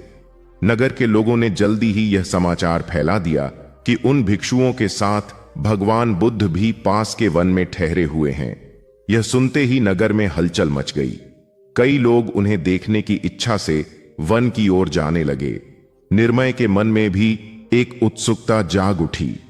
उसने बुद्ध के बारे में पहले भी सुना था। लोग कहते थे कि उनके शब्द ऐसे होते हैं जो मन के भीतर छिपे भ्रम को धीरे धीरे दूर कर देते हैं। उस रात वह देर तक सो नहीं पाया। बाहर नदी की धारा की आवाज सुनाई दे रही थी। हवा हल्की थी और चांद की रोशनी जल पर चमक रही थी। निर्मय अपने घर के बाहर बैठा नदी को देखता रहा। उसके मन में बार बार एक ही विचार उठता रहा कि शायद उसे उस व्यक्ति से मिलना चाहिए जिसके बारे में इतने लोग श्रद्धा से बात करते हैं। अगली सुबह जब आकाश में हल्की रोशनी फैलनी शुरू हुई और पक्षियों की आवाजें सुनाई देने लगीं, तब वह वन की ओर चल पड़ा। रास्ता नदी के किनारे किनारे जाता था। हवा में नमी थी और मिट्टी की सुगंध चारों ओर फैल रही थी। चलते चलते वह उस स्थान तक पहुंचा जहां कई भिक्षु वृक्षों की छाया में बैठे हुए थे। उनके बीच एक विशाल वृक्ष था। उस वृक्ष के नीचे एक व्यक्ति स्थिर मुद्रा में बैठे थे। वह थे भगवान बुद्ध। निर्मय कुछ दूरी पर खड़ा उन्हें देखता रहा। उसके मन में एक अजीब सी शांति उतरने लगी। कुछ समय बाद बुद्ध ने धीरे धीरे अपनी आंखें खोलीं और उसकी ओर देखा। वह दृष्टि इतनी शांत थी कि निर्मय का संकोच समाप्त हो गया। वह आगे बढ़ा और विनम्रता से बैठ गया। कुछ देर तक दोनों के बीच मौन रहा। आखिरकार निर्मय ने धीमे स्वर में कहा, भगवान, मैं जीवन को समझना चाहता हूं। जब मैं नदी को देखता हूं तो मुझे लगता है कि सब कुछ बहता जा रहा है, समय भी, जीवन भी। तब मन में एक प्रश्न उठता है कि इस निरंतर बहाव में स्थिरता कहां है। बुद्ध ने उसकी ओर देखा और पूछा, निर्मय, क्या तुम रोज इस नदी को देखते हो? हां भगवान। क्या तुमने कभी देखा है कि नदी का जल एक ही स्थान पर रुकता है? नहीं, वह हमेशा बहता रहता है। बुद्ध ने मुस्कुराकर कहा, जीवन भी उसी नदी की तरह है, हर क्षण बदलता है, आगे बढ़ता है। जो व्यक्ति इस परिवर्तन को समझ लेता है वह जीवन से संघर्ष नहीं करता। निर्मय ध्यान से सुनता रहा। बुद्ध ने आगे कहा, जब मनुष्य बहती नदी को पकड़ने की कोशिश करता है तब वह निराश होता है, लेकिन जब वह उसके साथ चलना सीख लेता है तब उसे शांति मिलती है। निर्मय लंबे समय तक यह सुनता रहा। उसे लगा जैसे उसके भीतर कोई नई समझ जन्म ले रही है। उस दिन वह देर तक वहां बैठा रहा। जब वह वापस नदी के किनारे पहुंचा तब सूर्य ढलने लगा था और आकाश लाल रंग से भर गया था। नदी की धारा पहले जैसी ही बह रही थी, लेकिन इस बार उसे वह धारा अलग दिखाई दे रही थी। अब उसे समझ आ गया था कि नदी का रहस्य उसके बहाव में है और जीवन का रहस्य भी उसी बहाव को स्वीकार करने में है। उस दिन के बाद निर्मय पहले की तरह ही नाव चलाता रहा। लोग उसकी नाव में बैठकर नदी पार करते और वह उन्हें शांत भाव से दूसरी ओर पहुंचा देता। लेकिन उसके भीतर एक परिवर्तन आ चुका था। अब जब वह नदी के बीच पहुंचता और चारों ओर जल को बहते देखता तो उसके मन में कोई उलझन नहीं उठती थी, क्योंकि उसने समझ लिया था कि जीवन का अर्थ रुकने में नहीं बल्कि जागरूक होकर बहते रहने में है। और जब मनुष्य इस सत्य को स्वीकार कर लेता है तब उसके भीतर एक ऐसी शांति जन्म लेती है जो किसी भी नदी की गहराई से कम नहीं होती। हिमालय की तलहटी में फैला हुआ एक विशाल प्रदेश था जहां धरती धीरे धीरे ऊंची होती हुई पर्वतों से मिल जाती थी। वहां के दृश्य इतने शांत और गंभीर थे कि उन्हें देखने वाला व्यक्ति अनायास ही मौन हो जाता था। सुबह के समय जब सूर्य की पहली किरणें बर्फ से ढकी चोटियों पर पड़ती तब वे शिखर ऐसे चमक उठते मानो किसी ने उन्हें स्वर्ण से ढक दिया हो। नीचे की ओर घने देवदार और चीड़ के वन फैले हुए थे, जिनके बीच से ठंडी हवा गुजरती तो उनकी शाखाएं धीमे धीमे झूमने लगती और एक लंबी गूंजती हुई ध्वनि पूरे वातावरण में फैल जाती। उन्हीं पर्वतों की छाया में एक छोटा सा ग्राम बसा था जिसका नाम शिलानगर था। यह गांव किसी बड़े नगर की तरह व्यस्त नहीं था, परंतु वहां के लोगों का जीवन प्रकृति के साथ इतना जुड़ा हुआ था कि वे हर मौसम के परिवर्तन को अपनी दिनचर्या में महसूस करते थे। वर्षा के दिनों में पहाड़ों से बहती छोटी छोटी धाराएं खेतों को सींच देती और सर्दियों में जब ठंडी हवा चलती तो लोग अपने घरों के भीतर बैठकर लकड़ी की आग के पास कहानियां सुनाते। शिलानगर के लोग मेहनती थे। वे खेती करते, पशुओं की देखभाल करते और जंगल से मिलने वाली लकड़ी और फलों पर निर्भर रहते। उनका जीवन साधारण था, पर उस साधारणता में एक गहरी स्थिरता थी। इसी गांव में एक युवक रहता था जिसका नाम था तुषारक। तुषारक बचपन से ही पर्वतों के बीच पला बढ़ा था। वह अक्सर सुबह सुबह गांव से निकलकर ऊंचाई की ओर चला जाता और किसी चट्टान पर बैठकर दूर तक फैले पर्वतों को देखता रहता। उसे लगता कि इन पर्वतों में कोई ऐसी गहराई है जिसे शब्दों में व्यक्त नहीं किया जा सकता। लेकिन उसी युवक के मन में एक ऐसी उलझन भी थी जो धीरे धीरे उसके भीतर बढ़ती जा रही थी। जब वह अपने आसपास के लोगों को देखता तो उसे लगता कि वे सब अपने जीवन से संतुष्ट हैं। वे काम करते हैं, परिवार के साथ रहते हैं और दिन ढलते ही विश्राम कर लेते हैं। पर तुषारक का मन शांत नहीं रहता था। उसके भीतर एक निरंतर विचार उठता रहता, क्या जीवन केवल इतना ही है? क्या मनुष्य केवल जन्म लेने, काम करने और फिर समय के साथ मिट जाने के लिए ही इस संसार में आता है, या फिर जीवन के भीतर कोई ऐसा रहस्य भी छिपा है जिसे समझना आवश्यक है। कई बार वह इन विचारों में इतना डूब जाता कि उसे आसपास की दुनिया दिखाई ही नहीं देती। उसके पिता कई बार उससे कहते कि अत्यधिक सोचने से मन भारी हो जाता है, पर तुषारक को लगता कि वह इन प्रश्नों से बच नहीं सकता। एक दिन सुबह के समय जब वह पहाड़ी मार्ग से नीचे लौट रहा था, तब उसने देखा कि गांव की ओर आने वाली पगडंडी पर कुछ भिक्षु धीरे धीरे चलते हुए दिखाई दे रहे हैं। उनके वस्त्र साधारण थे और उनके कदमों में अद्भुत स्थिरता थी। वे किसी प्रकार की जल्दी में नहीं थे, मानो उनके लिए यात्रा स्वयं ही एक ध्यान हो। गांव में यह बात फैलते देर नहीं लगी कि उन भिक्षुओं के साथ भगवान बुद्ध भी पास के वन में ठहरे हुए हैं। यह समाचार सुनते ही गांव के कई लोग उत्सुक हो उठे। कुछ लोग श्रद्धा से भर गए तो कुछ केवल उन्हें देखने की जिज्ञासा से वन की ओर चल पड़े। तुषारक ने भी यह समाचार सुना। पहले उसने इस पर विशेष ध्यान नहीं दिया, पर जब उसने देखा कि गांव के कई बुजुर्ग और युवा उस दिशा में जा रहे हैं, तब उसके मन में भी एक हलचल उठी। उसने बुद्ध के बारे में पहले कई बार सुना था। यात्रियों से उसने उनके उपदेशों की चर्चा भी सुनी थी। लोग कहते थे कि उनके शब्द ऐसे होते हैं जो मन के भीतर छिपे भ्रम को धीरे धीरे मिटा देते हैं। उस रात तुषारक देर तक जागता रहा। बाहर हवा चल रही थी और दूर कहीं किसी पहाड़ी धारा की आवाज सुनाई दे रही थी। वह अपने घर के बाहर बैठा आकाश को देखता रहा, जहां असंख्य तारे चमक रहे थे। उसके मन में एक ही विचार बार बार उठ रहा था, यदि सचमुच कोई ऐसा व्यक्ति है जो जीवन के रहस्य को समझता है तो उससे मिलना चाहिए। अगली सुबह जब आकाश में हल्की रोशनी फैलनी शुरू हुई और पहाड़ों के ऊपर सूर्य की किरणें चमकने लगीं, तब तुषारक घर से निकल पड़ा। वन की ओर जाने वाला मार्ग संकरा था। दोनों ओर ऊंचे देवदार के वृक्ष खड़े थे और उनके बीच से छनकर आती धूप जमीन पर सुनहरी आकृतियां बना रही थी। हवा ठंडी थी और उसमें पर्वतों की नमी घुली हुई थी। कुछ दूर चलने के बाद वह उस स्थान पर पहुंचा जहां कई भिक्षु वृक्षों की छाया में बैठे हुए थे। वातावरण इतना शांत था कि वहां पहुंचते ही उसके मन की हलचल धीमी पड़ने लगी। उस स्थान के मध्य एक विशाल वृक्ष था। उस वृक्ष के नीचे एक व्यक्ति स्थिर मुद्रा में बैठे थे। उनका चेहरा शांत था और उनकी आंखों में ऐसी करुणा झलक रही थी जिसे देखकर किसी का भी मन सहज हो जाए। वह थे भगवान बुद्ध। तुषारक कुछ दूरी पर खड़ा रहा। वह उन्हें देखता रहा और उसे लगा कि उनके आसपास की हवा भी किसी अदृश्य शांति से भरी हुई है। कुछ क्षण बाद बुद्ध ने धीरे धीरे अपनी आंखें खोली और उसकी ओर देखा। उनकी दृष्टि में न कोई प्रश्न था, न कोई आश्चर्य, केवल एक गहरी समझ थी। तुषारक का संकोच धीरे धीरे समाप्त हो गया।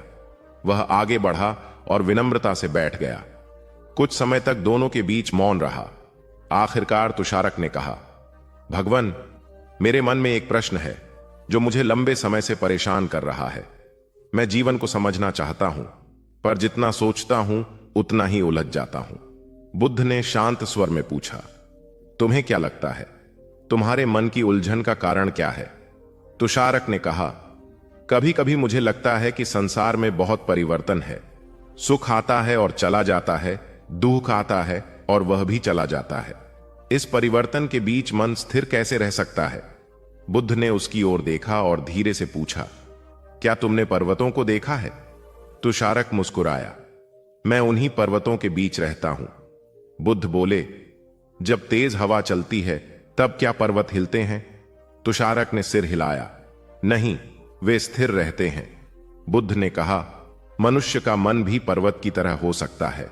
परिस्थितियां बदलती रहेंगी, सुख और दुख आते जाते रहेंगे, पर यदि मन स्थिर हो जाए तो वह इन सब के बीच संतुलित रह सकता है। तुषारक लंबे समय तक यह सुनता रहा। उसे लगा जैसे उसके भीतर कोई नया विचार जन्म ले रहा है। उस दिन वह देर तक वहां बैठा रहा। जब वह वापस गांव लौटा तब सूर्य ढलने लगा था और पहाड़ों पर सुनहरी रोशनी फैल गई थी। पर्वत पहले जैसे ही थे, हवा पहले जैसी ही थी, लेकिन उसके मन की अवस्था बदल चुकी थी। अब जब वह पहाड़ों को देखता तो उसे केवल उनका आकार नहीं दिखाई देता था, उसे उनकी स्थिरता दिखाई देती थी और उसी स्थिरता में उसने जीवन का एक नया अर्थ पाया कि संसार चाहे कितना भी बदलता रहे, यदि मन संतुलित रहे तो भीतर की शांति कभी नष्ट नहीं होती। उस दिन से तुषारक का जीवन पहले जैसा ही रहा, पर उसकी दृष्टि बदल गई। अब जब भी हवा पहाड़ों के बीच से गुजरती और वृक्षों की शाखाएं हिलती, वह मुस्कुराकर सोचता कि परिवर्तन तो हवा की तरह आता जाता रहेगा, पर जिसने अपने मन को पर्वत की तरह स्थिर बना लिया, उसे कोई तूफान विचलित नहीं कर सकता। प्राचीन काल में गंगा के विस्तृत मैदानों के बीच एक शांत प्रदेश था, जहां दूर दूर तक फैली हुई धरती पर ऋतुएं अपनी अलग अलग छाप छोड़ती रहती थीं। वर्षा ऋतु के समय खेतों में पानी चमकने लगता, शरद ऋतु में वही खेत धान की सुनहरी बालियों से भर जाते और सर्दियों में हल्की धुंध पूरे वातावरण को एक शांत रहस्य से ढक देती। उसी प्रदेश में एक पुराना नगर था जिसका नाम सुवर्णपुर था। यह नगर व्यापार या युद्ध के कारण प्रसिद्ध नहीं था, बल्कि इसलिए जाना जाता था कि वहां के लोग सरल जीवन जीते थे और अपने श्रम से संतोष पाते थे। सुवर्णपुर की गलियां चौड़ी नहीं थीं, लेकिन उनमें जीवन की धड़कन स्पष्ट महसूस होती थी। सुबह होते ही चूल्हों से धुआं उठने लगता, कुओं पर पानी भरने वाली स्त्रियों की आवाजें सुनाई देती और किसान अपने बैलों के साथ खेतों की ओर निकल जाते। जीवन वहां धीरे धीरे चलता था, जैसे कोई नदी शांत गति से बह रही हो। इसी नगर में एक युवक रहता था जिसका नाम था विहान। विहान किसी बड़े परिवार से नहीं था। उसके पिता साधारण किसान थे और मां घर संभालती थीं। बचपन से ही विहान ने श्रम और सादगी को अपने जीवन का हिस्सा बना लिया था। वह अपने पिता के साथ खेतों में काम करता, पशुओं की देखभाल करता और शाम को घर लौटकर परिवार के साथ समय बिताता।